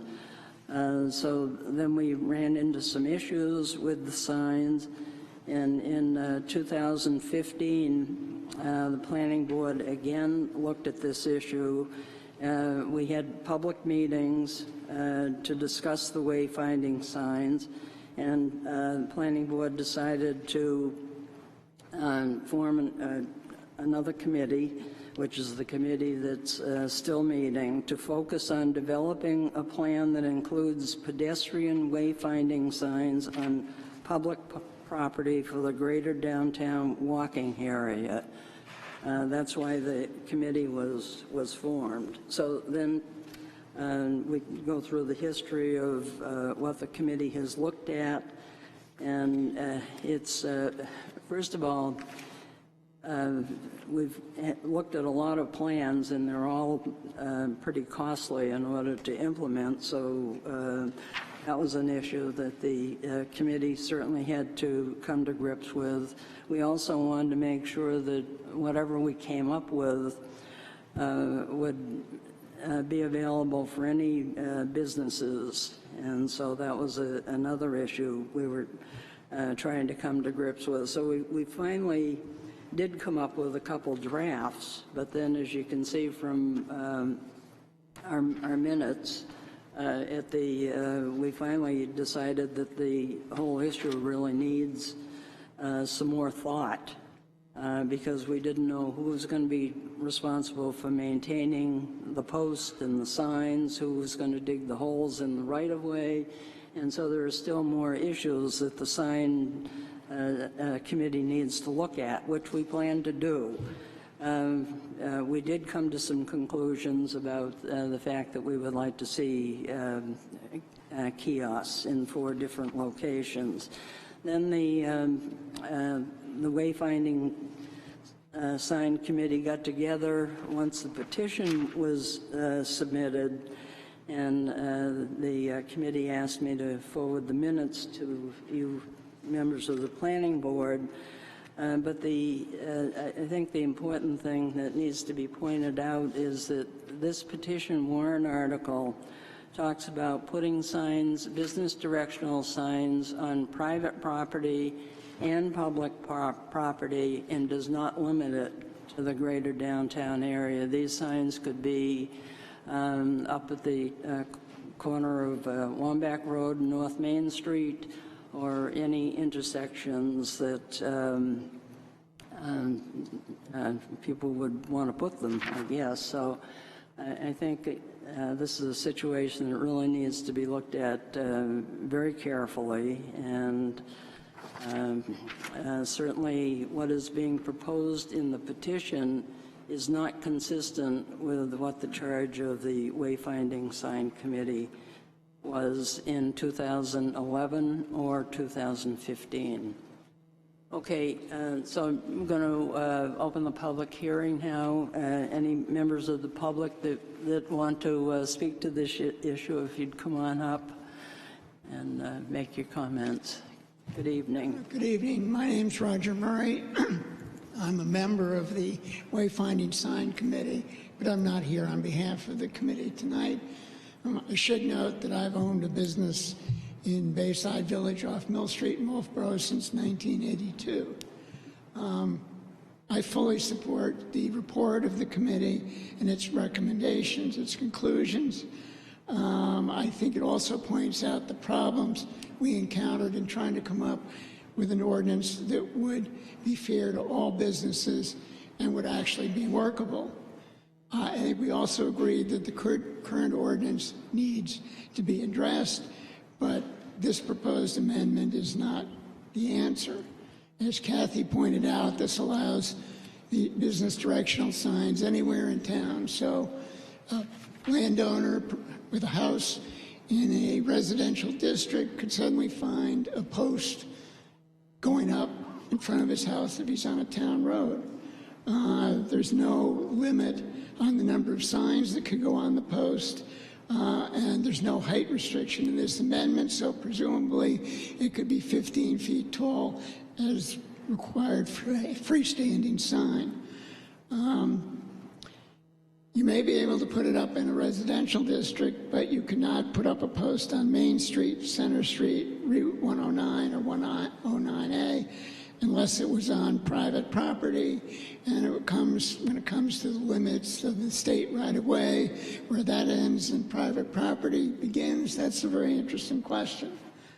I agree with Peter on the language that's in there about limiting directional signs in E2, except I would say that as I read it, it seems to me it limits you to one pair of signs on one post at an intersection, and that's it. The amendment talks about posts being approved by the codes officer, but there's nothing, excuse me, I seem to have been losing my voice for a couple of days now. The codes officer approves the posts, but there's no provision for any approval of the signs. The posts are privately owned, so that the post owner could control what's going to be charged and whether a business could in fact put up a sign. As Kathy mentioned, the question is who digs post holes? You can't have just anybody digging up the sidewalk or road pavement. This amendment also does not address existing signs unless existing signs which do not currently have a permit. And those obviously are a large part of the problem. So I hope that the board will vote not to recommend this amendment. Thank you. Thank you. Any other member of the public want to comment on this petition warrant article for the directional signs? Okay, I don't see anyone coming up, so I'll go ahead and close the public hearing. Oh, I'm sorry. Yes, you do. Yes, you do. I'm sorry. I agree there are a lot of concerns that Roger brought up. The reason why I've been patiently waiting to do this, I tried to do the same thing last year, but I came up with the wrong wording. This time I think I got it a lot closer, and it should work in the interim while you guys are coming up with code that does hopefully approve these signs again. Several of the signposts have been taken down, and I was afraid another one would get taken down real soon. Thank God that one did not. But I feel it's urgent because we're going to lose these signs because they're not wayfinding signs. They're business directional signs for people driving, trying to find businesses on side streets. There is a scenic byway through Wolfeboro that that says you cannot put these signs up along, and I think it goes from Pickering Corner to South Wolfeboro, maybe at that corner, maybe it goes all the way to the town line, I don't know, maybe it goes all the way to Alton. But that means you can't put those signs up as we have stated them in that area. As for digging holes, ordinarily what has happened is a person says, I want a sign at that corner, I'm going to be the first one, so I'll pay for the post. They hire us a digger, or they go put it in themselves. And ownership of the post, for the most part, has been the property owner. I have ownership of 2 posts just because I'm the one who pays the tax on it each year. And because I do that and I maintain the posts, I ask my customers to send me $40 a year in April, right before that's due. And it's worked out fine. I've got no complaints about that. There is possibility that like Roger Kent owns 1 post and he charged a lot for that, and that was kind of absorbent, but he had the right to do it, and it was the only way to get your business on that corner, so send people down Bay Street and Mill Street. So it's actually, if you think about the amount of money, place 1 ad in the paper, it's $240, it's gone in a week. You spend $240 there, it's there for a year. So it's a lot better advertising than advertising the paper. It's all on how you look at it. Business people need to weigh the pluses and minuses of that. I think that's all. Any questions? Okay, thank you. Thank you. So I got a question for you, Joe. There's actually a tax for a post location, you said? Yes, it's the town, the state of New Hampshire. It's a permit fee. Sorry, it's not a tax. Okay. Okay. Any other questions? Then I'll go ahead and close the public hearing. And I would just like to say to the planning board, I mean, it's the Wayfinding Sign Committee is your committee, and I would hope that you would give us the opportunity to finish our job. It has taken a lot longer, I think, than any of us had anticipated, and but we're going to try and wrap up by, what did I say, June?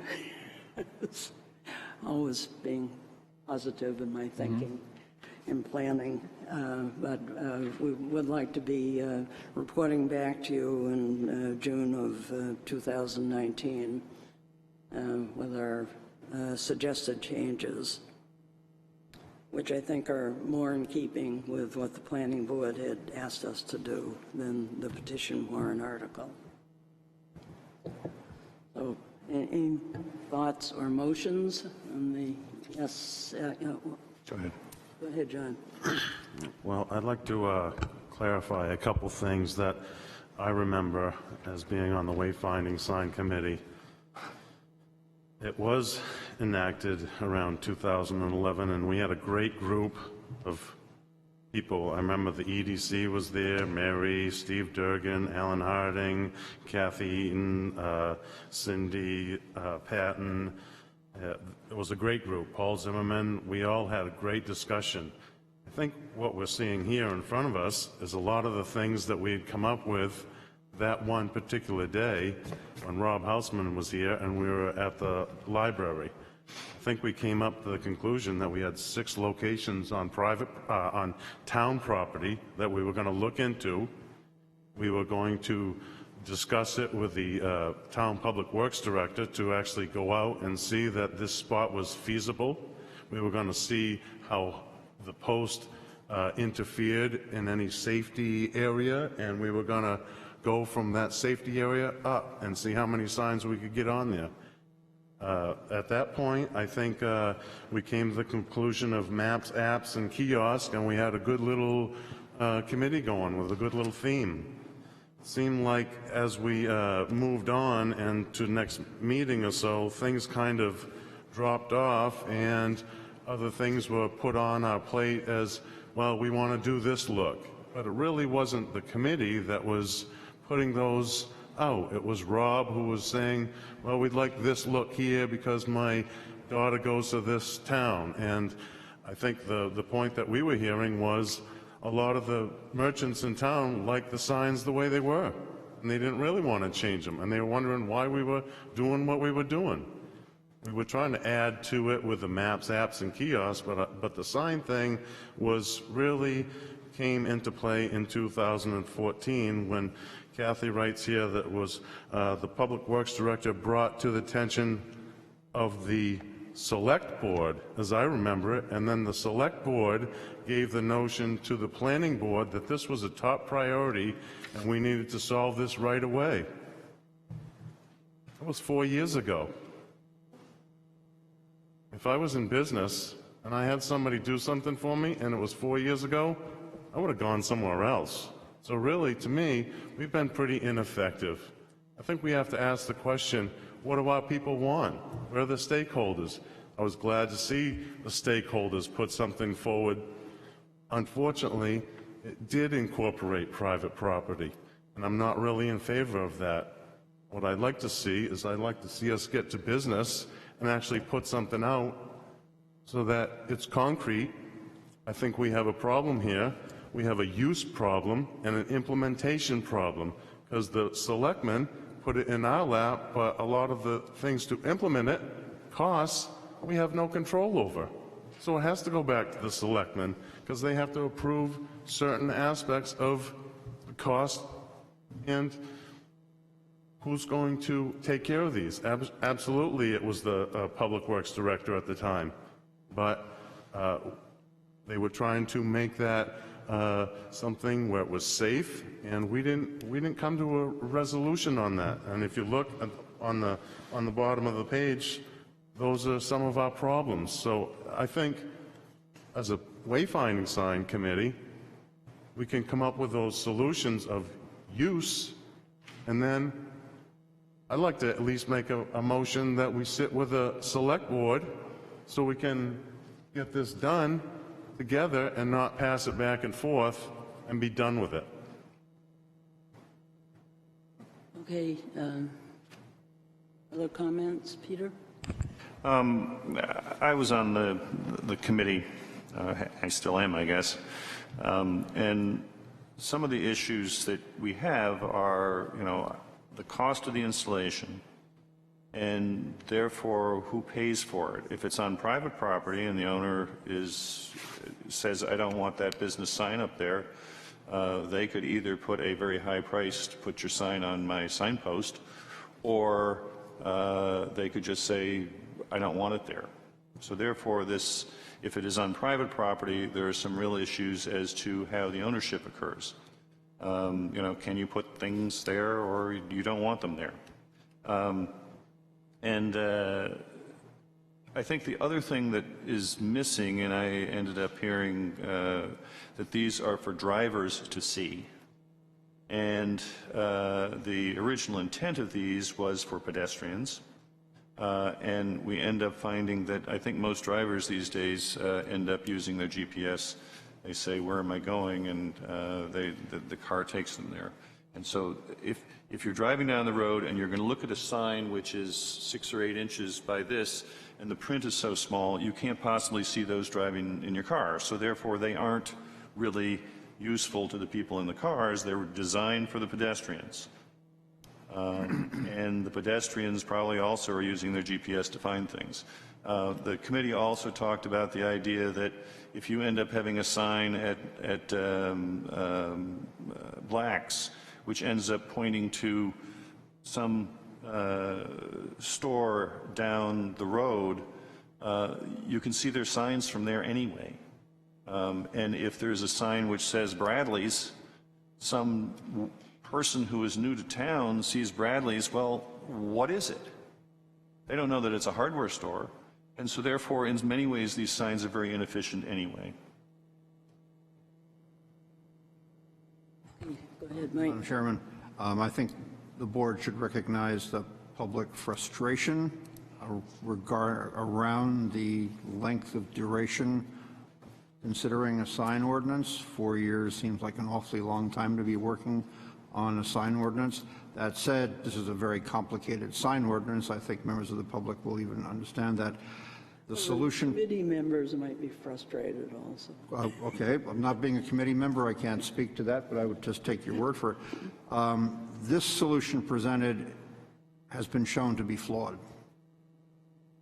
I think it would only be sensible for this board to rely on the work that its own subcommittee has done on this business and allow them to continue and see it through to a final conclusion, with the understanding that there is a sense of frustration generally felt, and that something needs to be done and needs to be done with some dispatch. Somebody like to make a motion? Sure, I'll continue the tradition here, and I'd be happy to move that this board not recommend the warrant article as presented by private deficient. Okay. Second. Motion has been made and seconded, and basically that the petition warrant article seems to go beyond the intent that the planning board originally meant for it to deal with, where these signs could be throughout town. I'm just adding that as not as part of the motion, but just as a reason. Mm-hmm. Okay. Okay. Any other comments? All in favor of Mike's motion, please indicate by saying aye. Aye. Aye. Opposed? Abstentions? Okay, so that's 6-0. I'd like to suggest that the committee sit down with the Board of Selectmen and really iron out who does what, where, and how. Because it does seem like it's in a stall. Right. Yeah, okay. All right, thank you. Nice to have you back. Okay, Brad is back with us, and now we need to go through the rest of the warrant articles, and these have been prepared by the planning board. They've had one public hearing, and this is the second public hearing for all of these warrant articles. So we change read up and do that one after Pine Hill. The public hearing for the Pine Hill Road Development District boundary amendment. We'll go over. This is for the properties that this entails. Madam Chair, I'd just like to recuse myself again for this one, because I have a property in that district there, so I'm only back temporarily. Right, okay, Mr. Harriman is stepping down from this one. Sorry, Brad. Okay, so just to do a brief overview, I think a lot of folks in the audience were at the last public hearing for this proposed amendment. This is there are 8 parcels shown there, and the map and lots are shown up here as well. The proposal is to modify the existing zoning of these parcels, which is a mix of Bay Street Limited Business District and the residential zone, to become part of the Pine Hill Road Development District. And we've reviewed earlier in the meeting what the permitted uses are in that zone. One thing I do want to point out before we move on to the public hearing is that this amendment is largely based on the Planning Board's recognition that many of the uses in this area are commercial in nature. That was sort of the impetus for this, and particularly because we've heard some interest in expansion and modification of the uses that are here, and that modifying the zoning would potentially make that process easier for those existing businesses that are in these locations. Just as a point of information, I think the parcels shown here all have some element of a commercial use currently operating on them. There are no existing residential parcels shown as part of this proposed zoning amendment. And Matt, these are all either grandfathered in or by variance, so these are legitimate commercial developments. That's correct. Okay, and we did receive some comments at the last public hearing, but does a member of the public want to make some comments? Yes.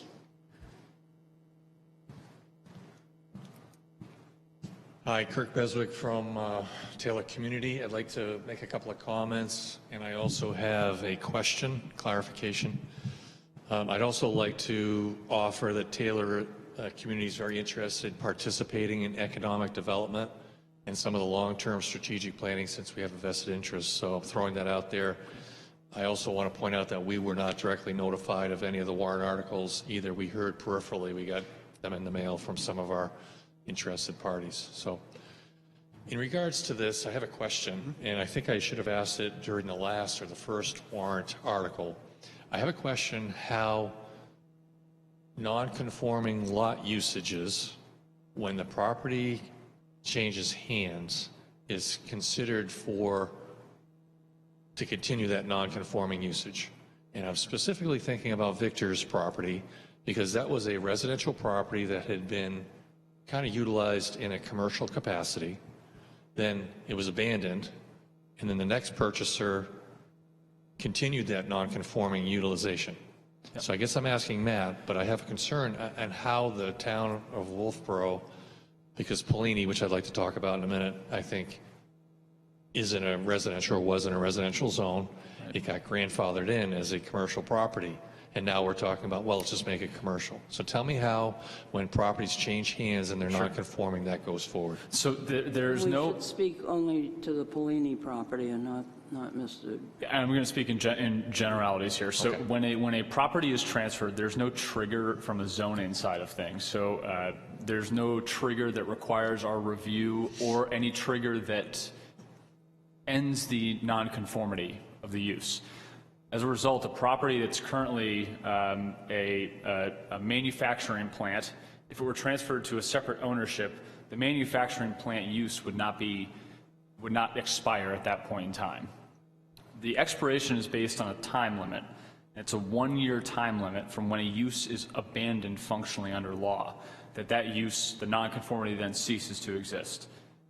One of the challenges with that is that that 1 year is challenging to identify a start and end date.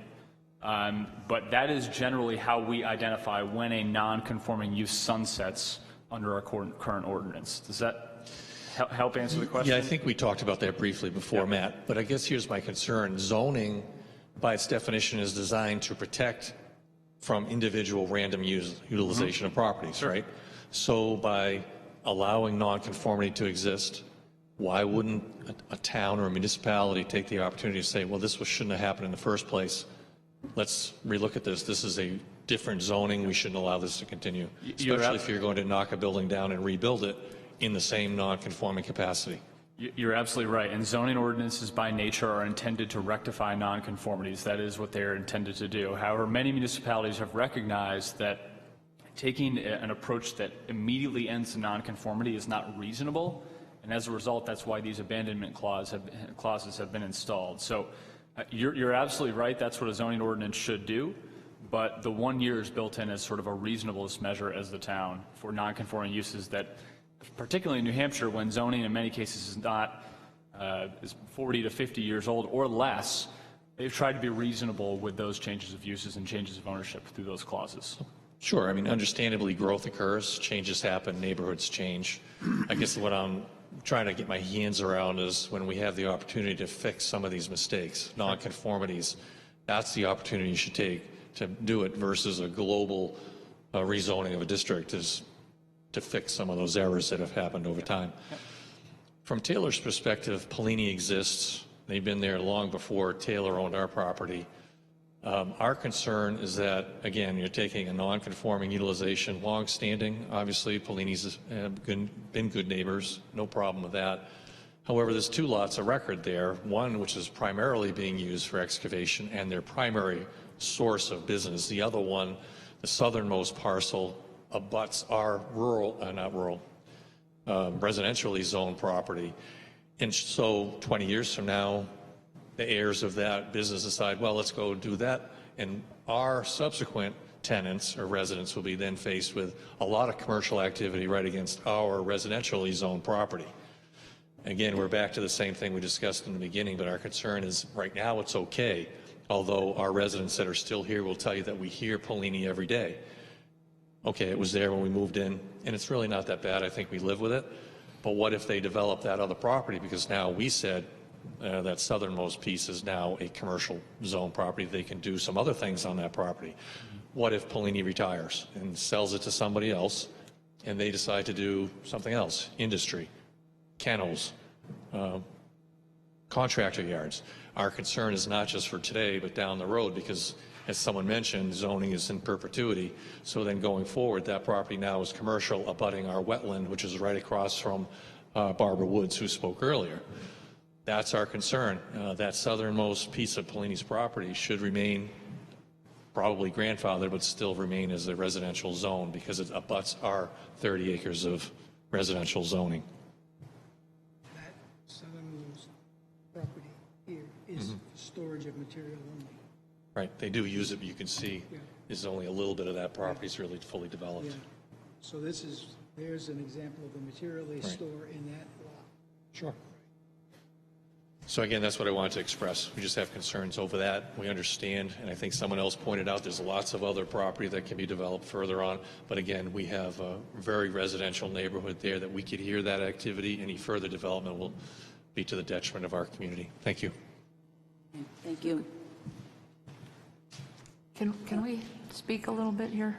I think we missed speaking last time, and I think we should address one of the one of the reasons that we have considered rezoning properties specifically like that gravel pit is that potentially it could allow for a less obnoxious use to come in, because the gravel pit may be among the worst uses to have next to a retirement community. So possibly by rezoning that, something less obnoxious could come in, whereas right now, in its leave, but Pike might come in, you know, and make it continued and louder and more obnoxious. So that's just one of the considerations that we've had as a board. And again, I appreciate that, because it sounds like we're thinking through some of these grandfathered situations. But I guess my perspective would be, if it was a mistake to begin with, why not let the grandfather clause run out over time instead of then reconsidering it in the future as a commercial property? Polini's operating it. When they cease to operate it that way, in my perspective, it should cease and go back to a residential zone property. I don't think we have that control. I'd like to address with that question right there. Excuse me, sir. I'd like to address the question back. You asked me, why didn't we address this mistake? Polini brothers have been there probably more than 75 years, and back then there was no zoning at all in that area. Sure. So, I mean, you have to understand, again, that Polini brothers and that company, they probably built half of the foundations in this town. Sure. So I know that, again, we all have to live here, and we have to think back on what wasn't and how we're coming together. One of the other questions that I come to mind is, if the Polini property was ever come up for sale, would you try to buy it, just like the Victor Druin property? Would you try to buy that to try to give yourself some buffer? So it's a question that I have. Michael Flaherty, our CEO, may want to address that, but I would say that we do strategic purchases for that reason. But I want to, before Michael answers that, I want to say that what I was thinking when I was making that comment was in reference to the Polini property, but I really wanted to make that comment about Victor, because it's kind of irritating that we had that as a non-conformity that sat for so long, and when it changed hands, that it didn't trigger something to say this is a non-conforming utilization. Okay, I'm uncomfortable talking about that. Yeah. We're here But my to point talk was that's about what I was thinking the about. Polini property right now. And we should all, and I'd like to also make a point of correction. A non-conforming use is not a mistake. A non-conforming use is a legally allowed use on a property. It just doesn't happen to be in conformity with current zoning. If you have a commercial property and you're in a neighborhood and it becomes a residential, you don't lose that use just because the zoning changes around you. It then becomes non-conforming, but you're vested in that use until you give it up. So still, it remains legal. It's not a mistake. Right, and zoning helps protect that nonconformity and the property owner that would be operating well in the case that we're talking about, the Polanyi's. Okay. I'm Michael, obviously I was speaking. To just reiterate one point, we're not necessarily against further commercial development. We're just concerned about our residents and our future residents and what actually would go in there. So we'd want to work with the town to do that. We're not trying to put a stop to anything. And to answer John's question, I mean, I can't specifically answer that because during circumstances could change, and we have a board of trustees that ultimately corral what I can do and cannot do. But I can say that we would most definitely be interested in purchasing that property. We don't want to be a land baron and just buy up the property and not do anything with it, but we'd certainly definitely be interested in it, to answer your question. Thank you. Okay. Barbara Wood again. I'm probably one of the people at Taylor that's affected the most. I live on the side of the marsh. I face Polini, and I will admit it's not obnoxious, but you hear him. They start at 6, 7 in the morning with their dump trucks, and my concern is not what he's doing now. My concern is that lot that's closest to us.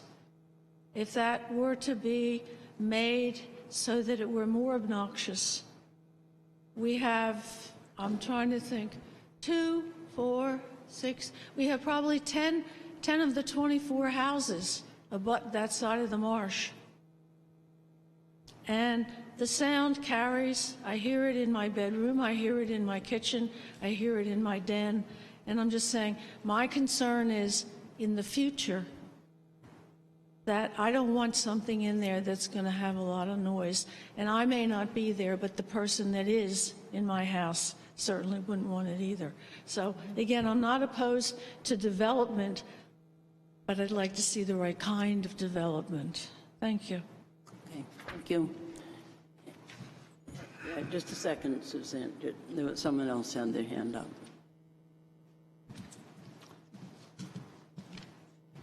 My name is Elaine Hazeltine. I live on 91 Pine Hill Road.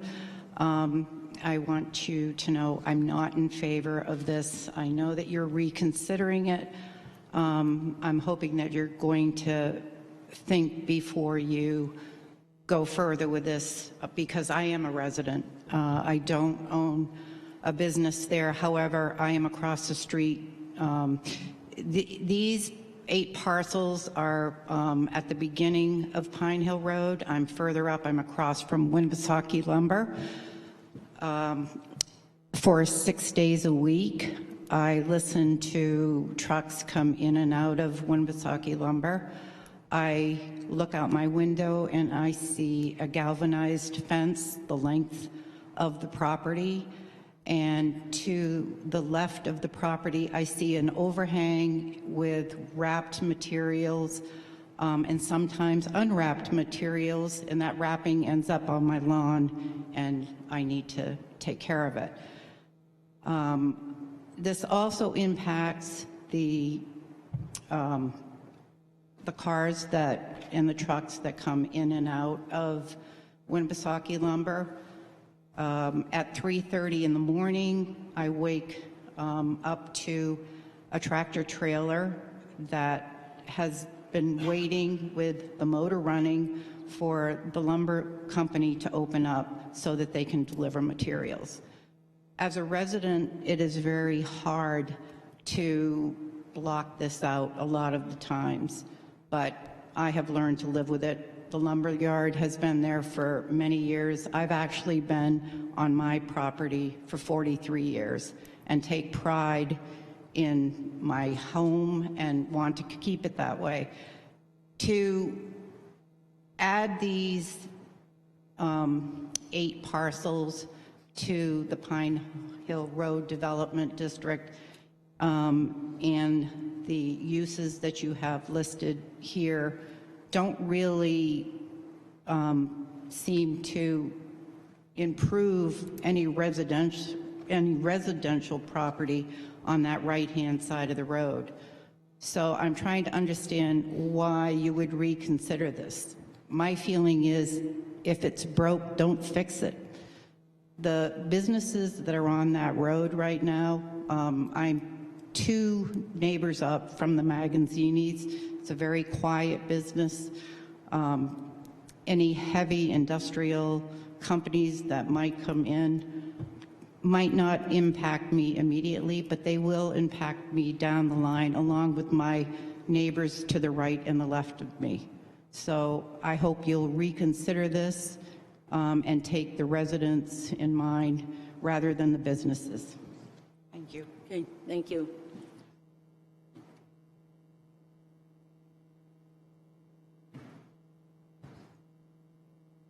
Suzanne Ryan. And we do have your comments from last time.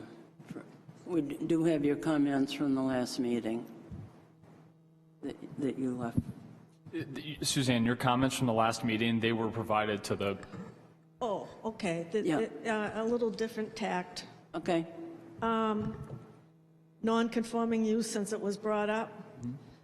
I thought the goal of land use boards in towns was to bring things more into conformity when the opportunity arose. I don't believe I made any statements to the contrary.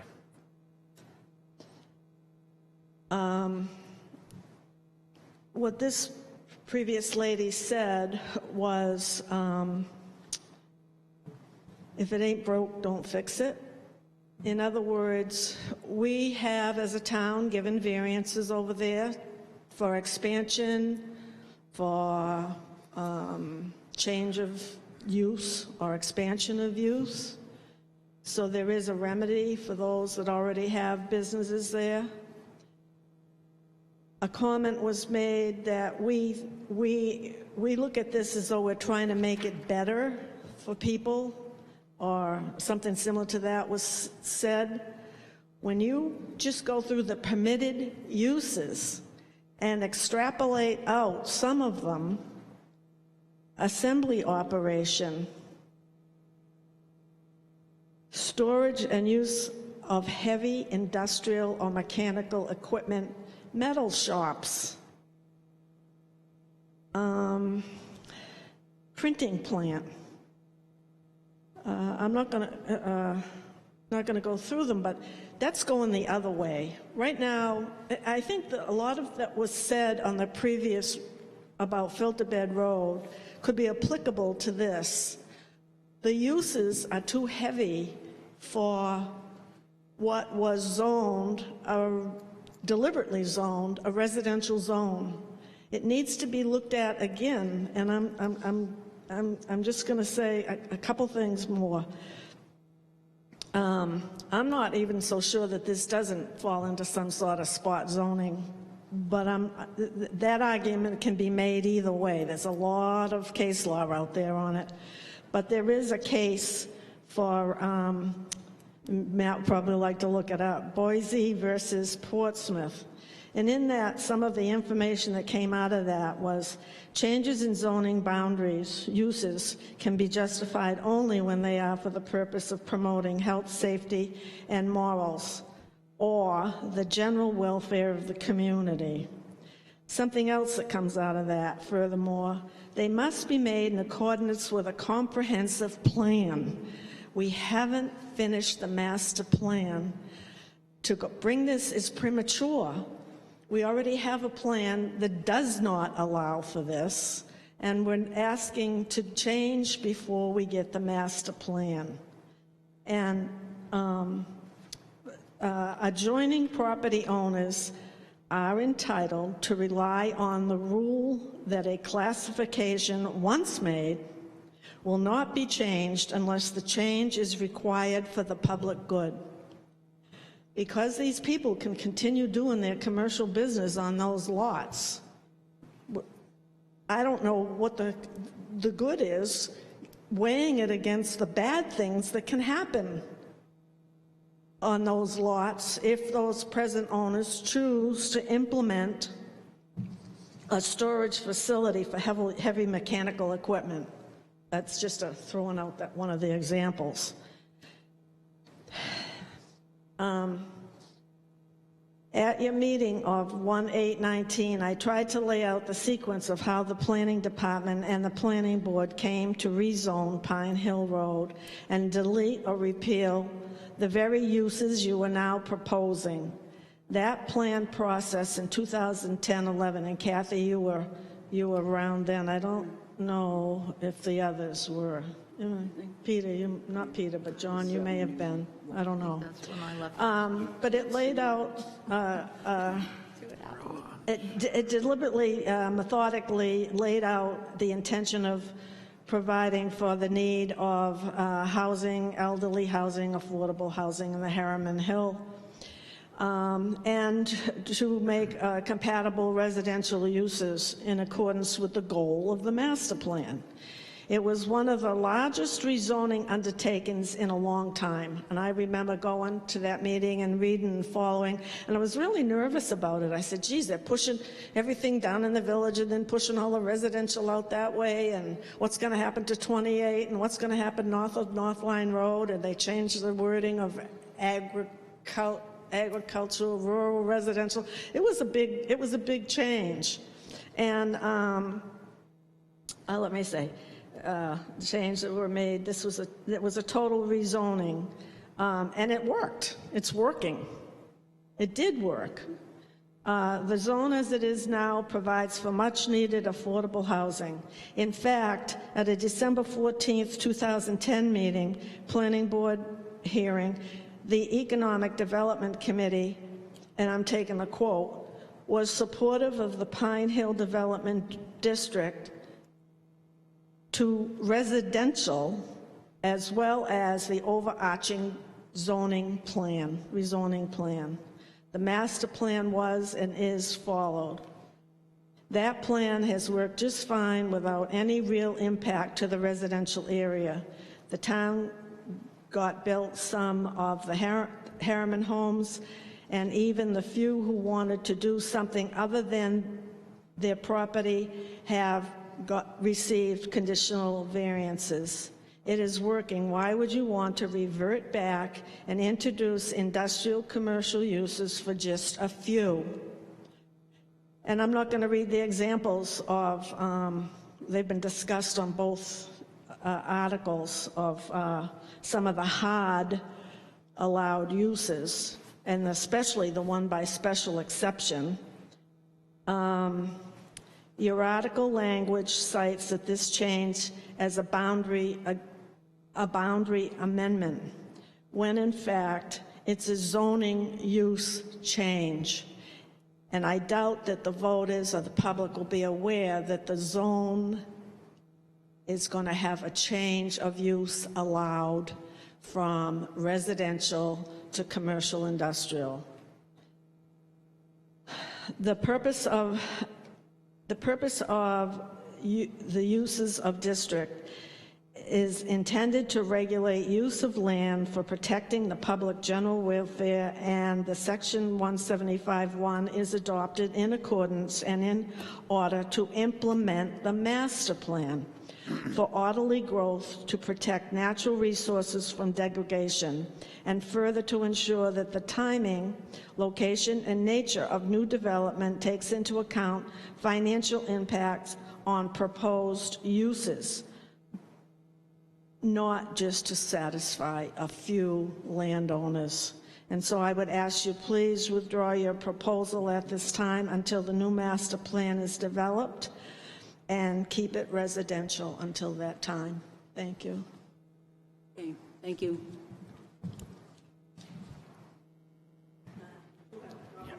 All right, thank you.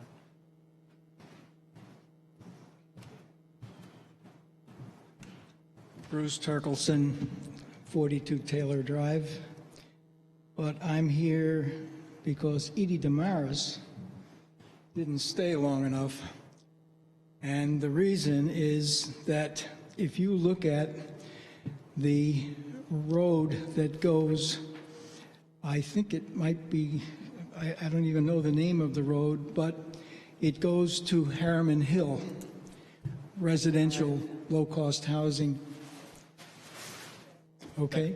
So you can see that you've got the Harriman Hill homes, if you look. Yeah, I think we, There's Harriman Hill, there's the homes, and of course, that's a much larger low-cost housing there, right? This then becomes industrial, and this becomes industrial. This is where the barn is for the street fair. Yeah, and so if this becomes commercial, man, and if there's any noise associated with that, all of these homes are you with me? So I'm speaking for Edie Damaris, I guess, because Harriman Hill is now at risk of being in a very, very tough spot. Okay? Thank you.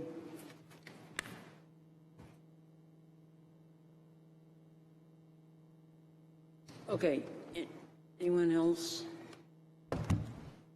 Can I just make a quick technical point, Kathy? Yes. That the planning board could choose to withdraw the amendment, but cannot choose to modify the amendment as proposed to add or remove parcels, just as a point of clarification. You could choose to withdraw, but you cannot substantially modify. Okay, are we, there's no other public comments, so I'll close the public hearing.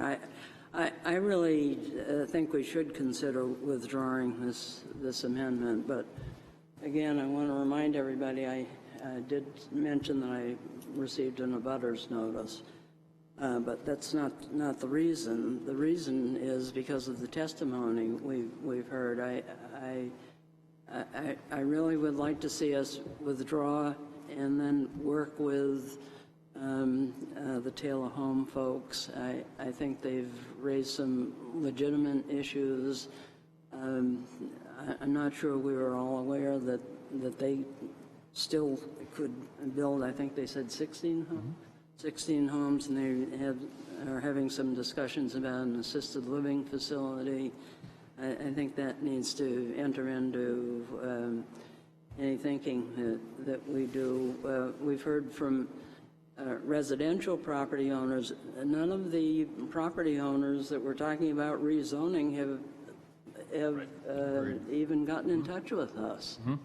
And so obviously it appears that either that they know because they were noticed, but they're happy with what they have is sort of the feeling that I've gotten. And I just would like to reach out a little bit more, as Suzanne mentions. I mean, we are in the process of the master plan. The Economic Development Committee has talked about these issues, and we'll be hearing more about that when the public hearings come up. So that's where I would come from. But you said we can't add or remove. That's pretty clear in the.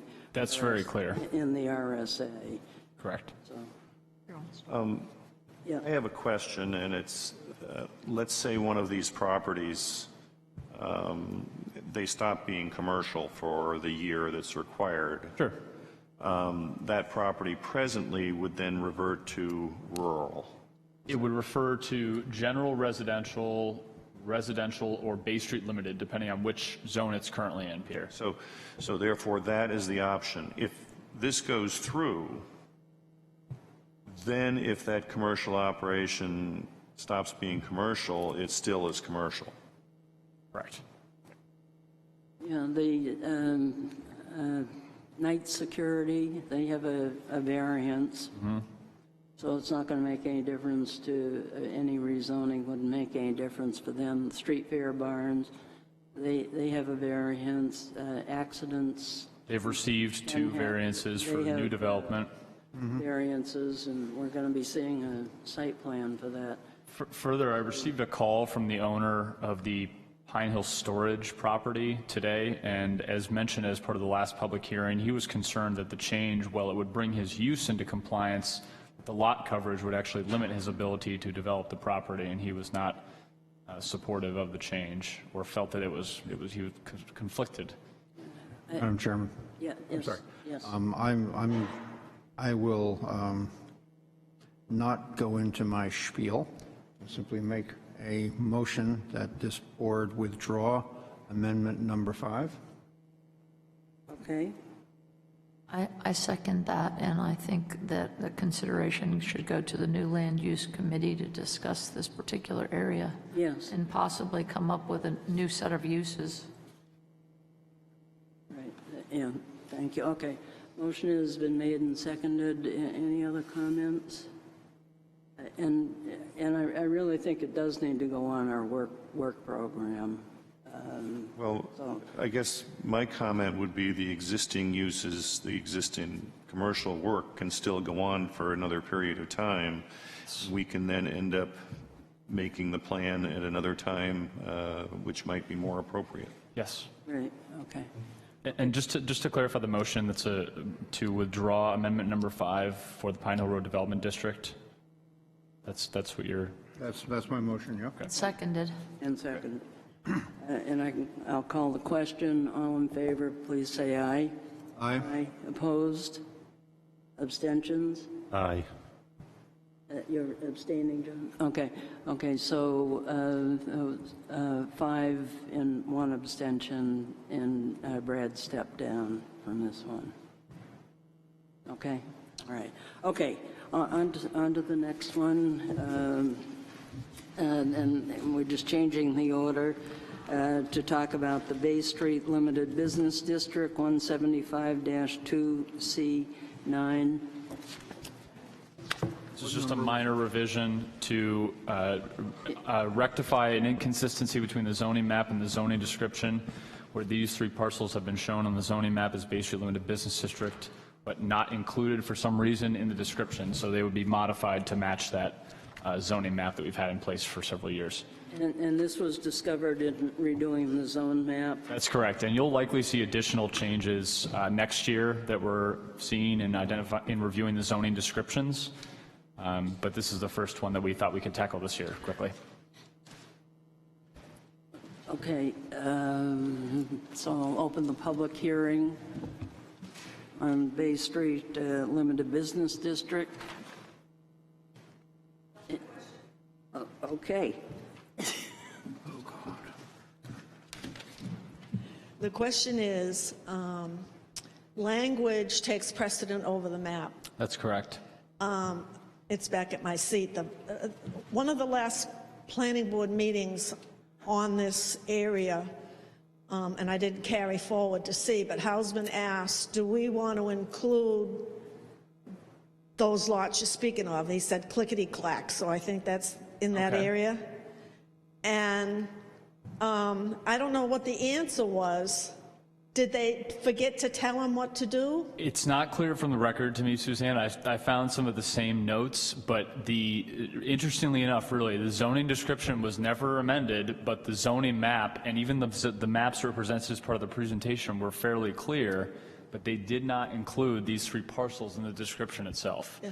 I'm not objecting. Yeah, no, it's odd. It seems to make logic. Yeah, it was hard. It was hard to locate records to. So basically, what you're really doing is not just amending the boundary line, but you're really zoning it kosher now. It's going to be kosher legal. It's kosher. Yeah, I mean, I think we're correcting an issue that I don't know exists. if that's the right word to use. Yeah. Right. Okay. Yep. All right. Okay. And I thank you for being so patient with everybody tonight. I know it's not easy to sit there and listening. You really heard the people tonight. I appreciate that very much. Okay. Thank you. Okay, I'm going to close the public hearing on the Bay Street Limited Business District. You want a motion, Madam Chairman? Yes, yeah, and you're doing a good job. Thank you. Just keep them coming. I'll move that this board, how do we do it, recommend? Or just move to warrant? Move to the town warrant. I move that this board move to town warrant amendment number 7, Bay Street Limited Business District Boundary Amendment 175-2, cap C.9. Okay. Seconded. Motion has been made and seconded. May I just make a quick comment? You really should be moving and supporting, because remember that your votes of support are showing up on the warrant. So Okay. I believe that this... I move to the warrant with... Just because I think other motions did reflect that support language, so you want to actually indicate your support on the warrant as well. Not just move it to the warrants. Okay, I'll make it well, actually, I can't call for a vote, only the chairman can.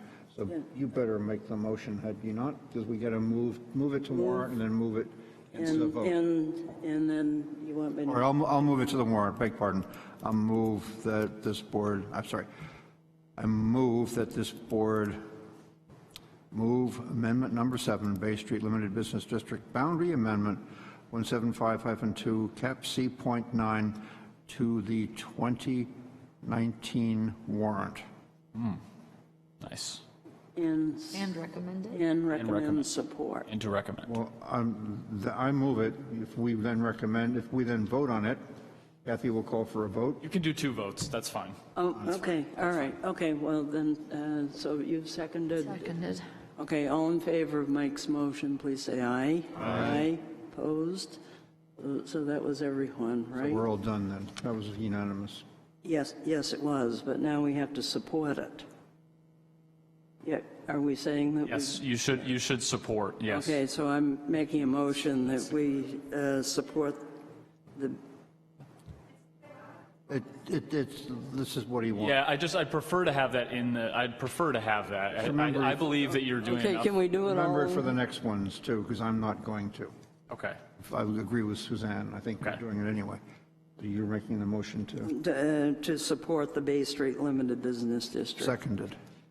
Okay, all in favor of that motion, please say aye. Aye. Aye. Opposed? Any abstentions? Okay, thank you. All right, the next one, expansion of the non-conforming structures, 175-43. Okay, this is the first, I believe, in the list where I did make some very minor modifications based on council comments after, I believe the council comments were distributed to the planning board at the last meeting, but I incorporated those comments here into the expansion of non-conforming structures. Madam Chairman, I think these changes, the additions of council's wording are so self-evident that we don't really need to waste the time on discussing them. Right. I felt the same way. Thank you. Okay. Being Madam Chairman, howsoever.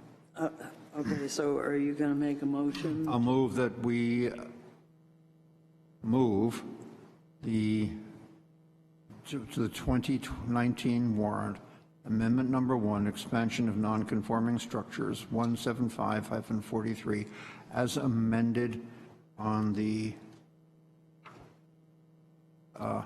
January 22nd, 2019 exhibit. Madam Chair, I don't believe you opened the public hearing for this. Sorry. Just because it's noticed. I think I'm getting maybe everybody's getting tired. Okay. Late I'm here. very sorry, public. Okay, but keep that in mind, Mike. Okay. I'll open the public hearing for the new language for the expansion of non-conforming structures. Okay with that. All right, then I'm going to close the public hearing, and Mike is... Madam Chairman, I'd be happy to move that this board move to the 2019 warrant, amendment number 1, expansion of non-conforming structures, 175-43, language as presented tonight with council's emendations. Seconded. Okay, motion has been made and seconded. Any comments from board members? Okay, all in favor, please say aye. Aye. Opposed? Abstentions? Okay, and I'll make a motion that the planning board supports this change to the expansion of non-conforming structures. Motion has been made and seconded. All in favor, please say aye. Aye. Opposed? Abstentions? All right. Okay. The next one, 175-175, this is a modified definition, terms defined for corner lot. Did you have anything that needed to be said? I'll open the public hearing. Okay, I'll close the public hearing and accept a motion. Madam Chairman, I move that this board move to the 2019 warrant, amendment number 2, terms defined, 175-175, as presented at second public hearing tonight. Okay. Seconded. Motion has been made and seconded. All in favor, please say aye. Aye. Aye. Opposed? Abstentions? Aye. Okay, one abstention, 6-1. And I'll make a motion that the planning board supports this change in the definition section of the zoning ordinance. Seconded. Motion has been made and seconded. All in favor, please say aye. Aye. Aye. Opposed? Abstentions? Really? Okay. I'm abstaining. Okay, John's abstaining. Okay, next one, 175-153 to 175-158. This is the landscaping section of the regulations that we're proposing to remove from the zoning ordinance and place in the site plan regulations in order to make it easier for people to comply and to modify some of the landscaping requirements. And I'm going to open the... Is that not number 6? That's number 6. Number 6. Going to 6, we're skipping over. Well, 3, 4, and 5? I'm just reading what's on the... May have been changed. I'm looking on the list here. I'm sorry, folks. Doesn't matter. I mean, we got to do them all anyway. It's just confusing, we have to remember. Yeah. It is. Okay, so I use check marks. is it okay if I open the public hearing on the landscaping? By all means, Madam Chairman. Okay, and I'll close the public hearing and accept a motion for the landscaping section. I have some public comment here. I had some questions on our definitions. Okay. Do we have definitions for streetscape, buffering, and landscaping standards? Do we have definitions for those words? We have, so John, we do have definitions for buffer, streetscape, and then what I'm trying to figure out, yeah, we have a definition for streetscape, buffer, and what was the third one? Landscape. Landscape. Oh, this says buffering. Ring. That would be different than buffer as far as, no? No, same thing. Yeah, I think we've used buffer interchangeably with it. We don't have a specific definition for buffering, as I understand it. At least, I'll check the definition section, but I don't think one's in there. Means the same thing. Yeah, John, we don't have one in the definition section, so it's really just buffer and streetscape. The other thing I want to point out too, though, is that because we're taking this out and we're adopting it as a site plan regulation, if there are changes that should be made to it, we can make those changes. So if you've got something, I can get it in there before we do the public hearing. And if something doesn't make sense, it would be good to change it now. Because we get a crack at this every so once in a while. But the other thing that's good about putting it in the waiver, in our site plan review regulations, is now we can go back to it really as often as we'd like, even on a monthly basis, as long as we're doing public hearings. So if we want to tweak it as we sort of see trends change, particularly when it comes to stormwater management, we can do that a little more now that it's in our site plan review regulations, not on an annual basis as part of the zoning process, which is good. So the trigger for this wording and language would be if somebody comes and wants to redevelop. Yeah. Exactly. Strictly redevelop. Yep, so if somebody wants to redevelop and they're in a condition where they don't meet these standards, it gives the board the ability to still improve the property, but if they can't physically meet something, the board could then waive it in a situation. A good example is, the Yum Yum shop did a really intricate patio design there, but they don't have any buffering or streetscaping between that patio and the main street. The planning board could technically waive that in an easier manner than what existed before. The other part is that our existing zoning had a waiver provision in it, and legally you're really not supposed to have waiver provisions in your zoning, so we want to kind of correct that issue as well. But I think it's all about flexibility, yeah, especially on redevelopment projects. Not for new development. I don't think the board, in some cases the board may want to waive something, but really this is aimed at redevelopment, I think. Yep. Okay, so everybody all set with that one? Would you like to make a motion? Sure. Madam Chairman, I'll be happy to move Move that this board move amendment number 6, landscaping, streetscaping, and buffering standards 175-153 through 158 to the 2019 warrant. Seconded. Okay, motion has been made and seconded. All in favor, please say aye. Aye. Opposed? Abstentions? Okay, and I'll make a motion that the planning board supports this change in order to make it more flexible, and really, I think we'll probably get better landscaping on some redeveloped properties with the flexibility. Seconded. Okay, thank you.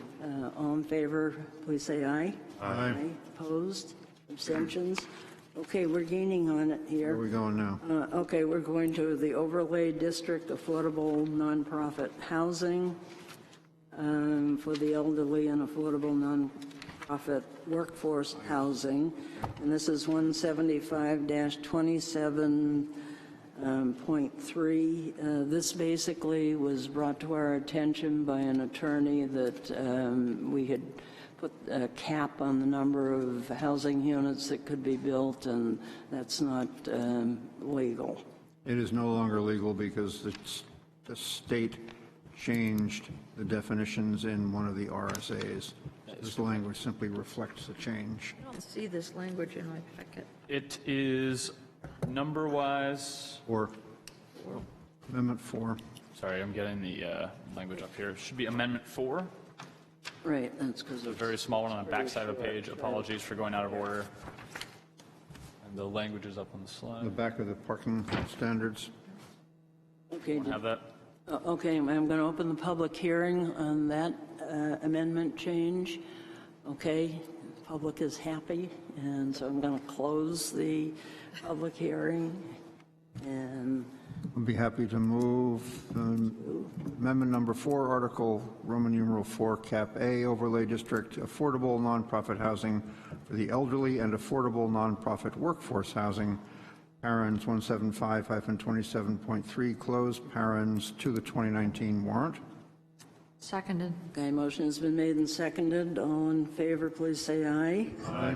Aye. Opposed? Abstentions?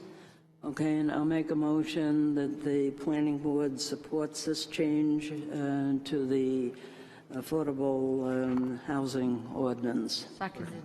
Motions have been made and seconded. All in favor, please say aye. Aye. Opposed? Abstentions? Okay.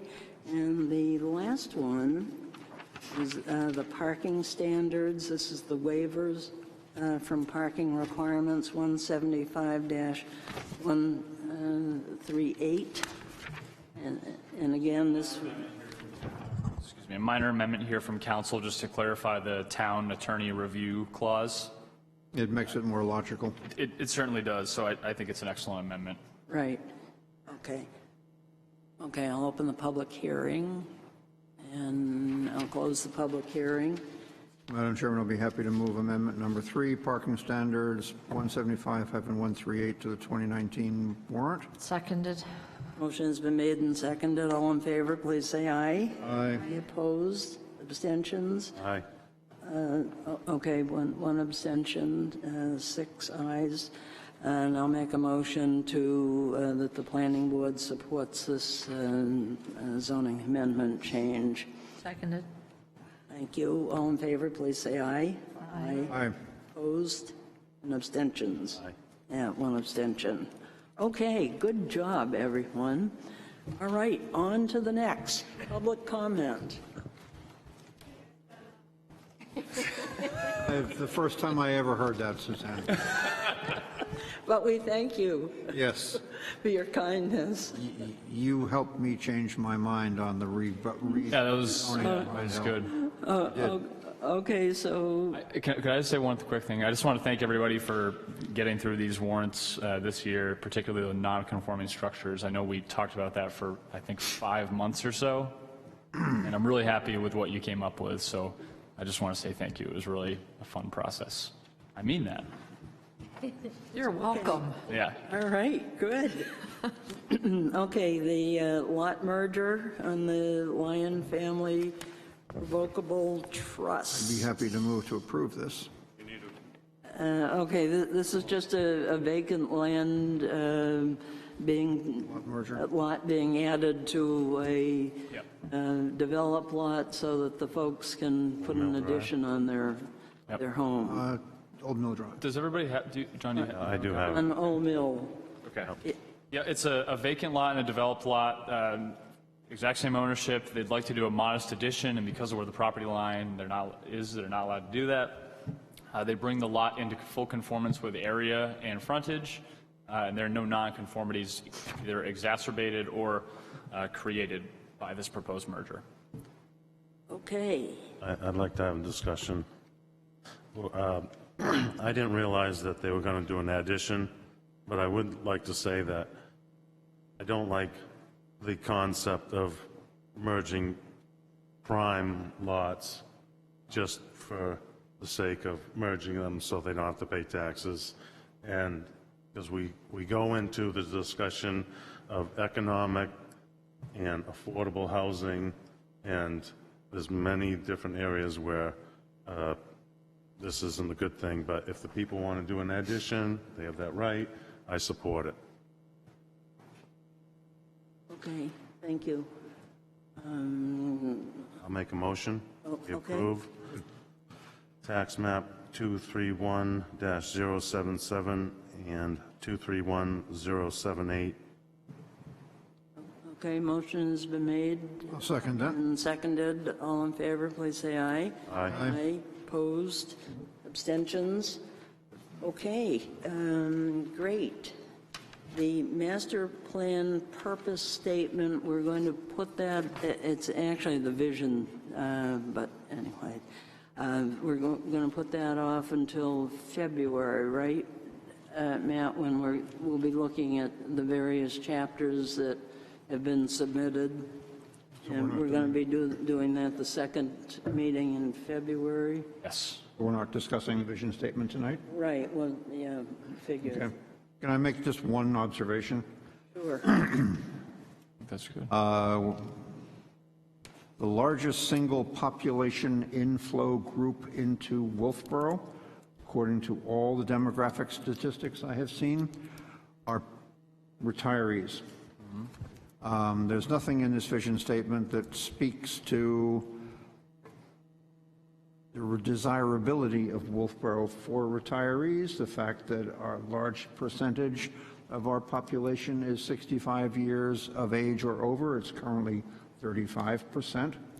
And I would like to see something reflected in this vision statement that talks to the interests of the people who are actually coming here to live, rather than the people that we would like to pretend are coming here to live and are living in here currently.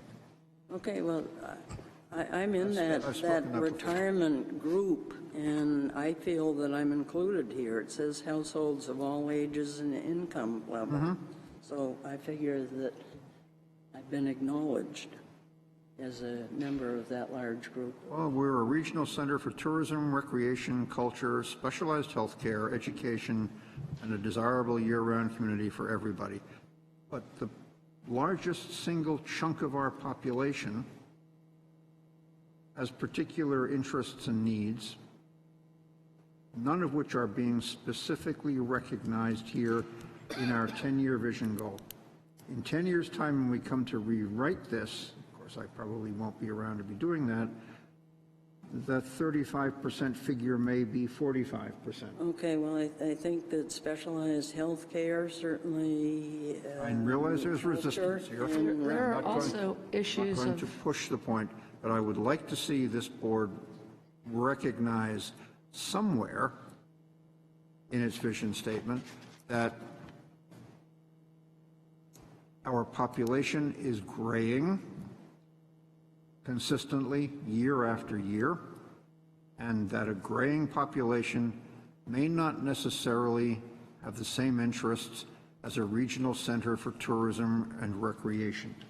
There's also the other factor. We're in New Hampshire in general, and maybe in Wolfeboro specifically, hoping to keep our young people in town and have young families and young people included in this equation, and maybe the percentage will go down. and we will have a more plural society. Well, that's fine, and I'm not saying that we should remove any of the language that's specific to younger folk. I'm simply saying that we might want to add some language that is specific to us older guys. Well, I would throw in the other people too, then. We got to list them all. And I'll leave it there. I'm not going to argue any further. You all have heard this from me before. Okay. You'll hear it from me probably again. Okay. Not tonight. Oh, boy. I also think that the second section there says Wolfeboro is a regional center.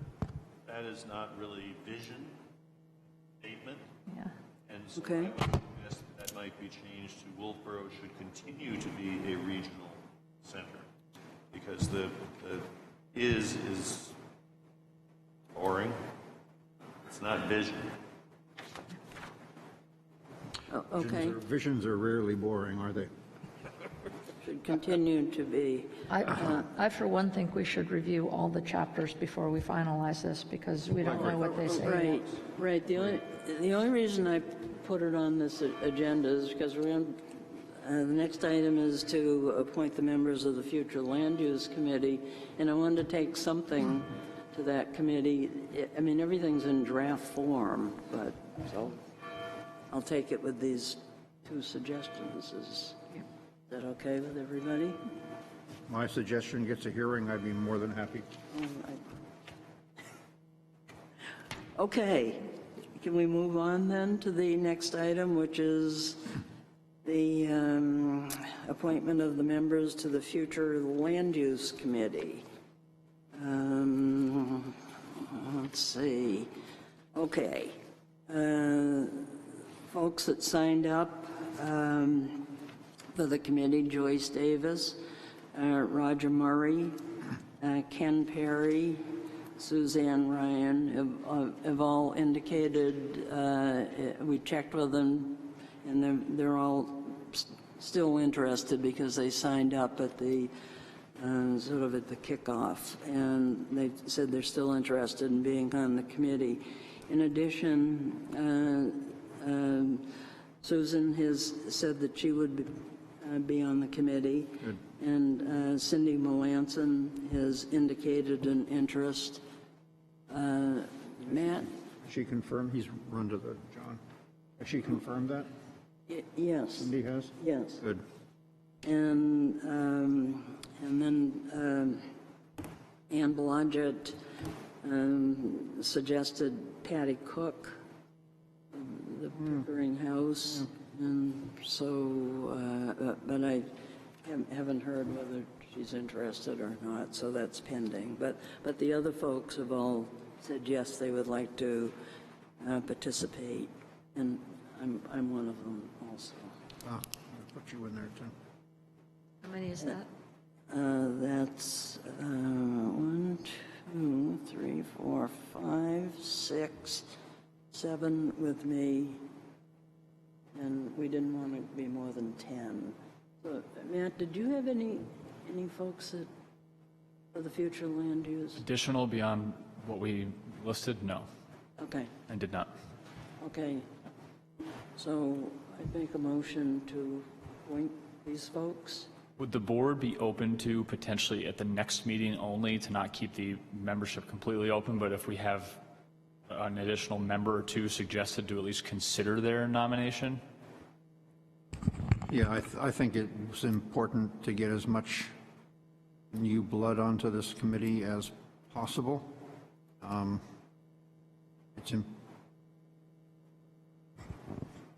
be in favor of keeping it open as long as possible. Yeah. Okay. Okay.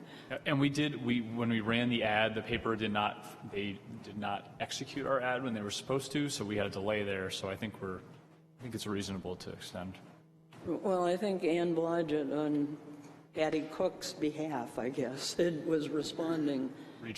Yeah, remember I Yes, read her email, and I think she seemed to be responding to some things. Okay. Maybe that was it, but I haven't heard back from Patty Cook's.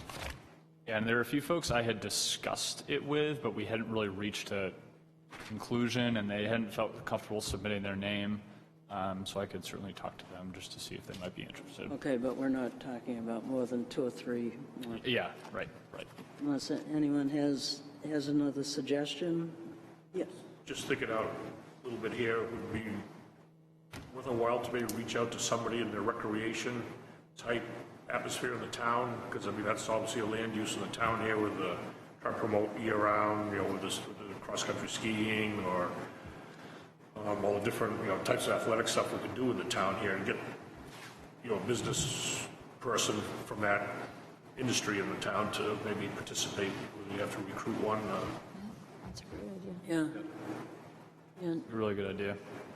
Yeah, because we've talked a lot about Abenaki and a bunch of other things Right. that are huge opportunities, or just the management of our conservation land too, and whether there might be some opportunity. Yeah, Christine might have a suggestion. Or... Yeah, she might, yeah.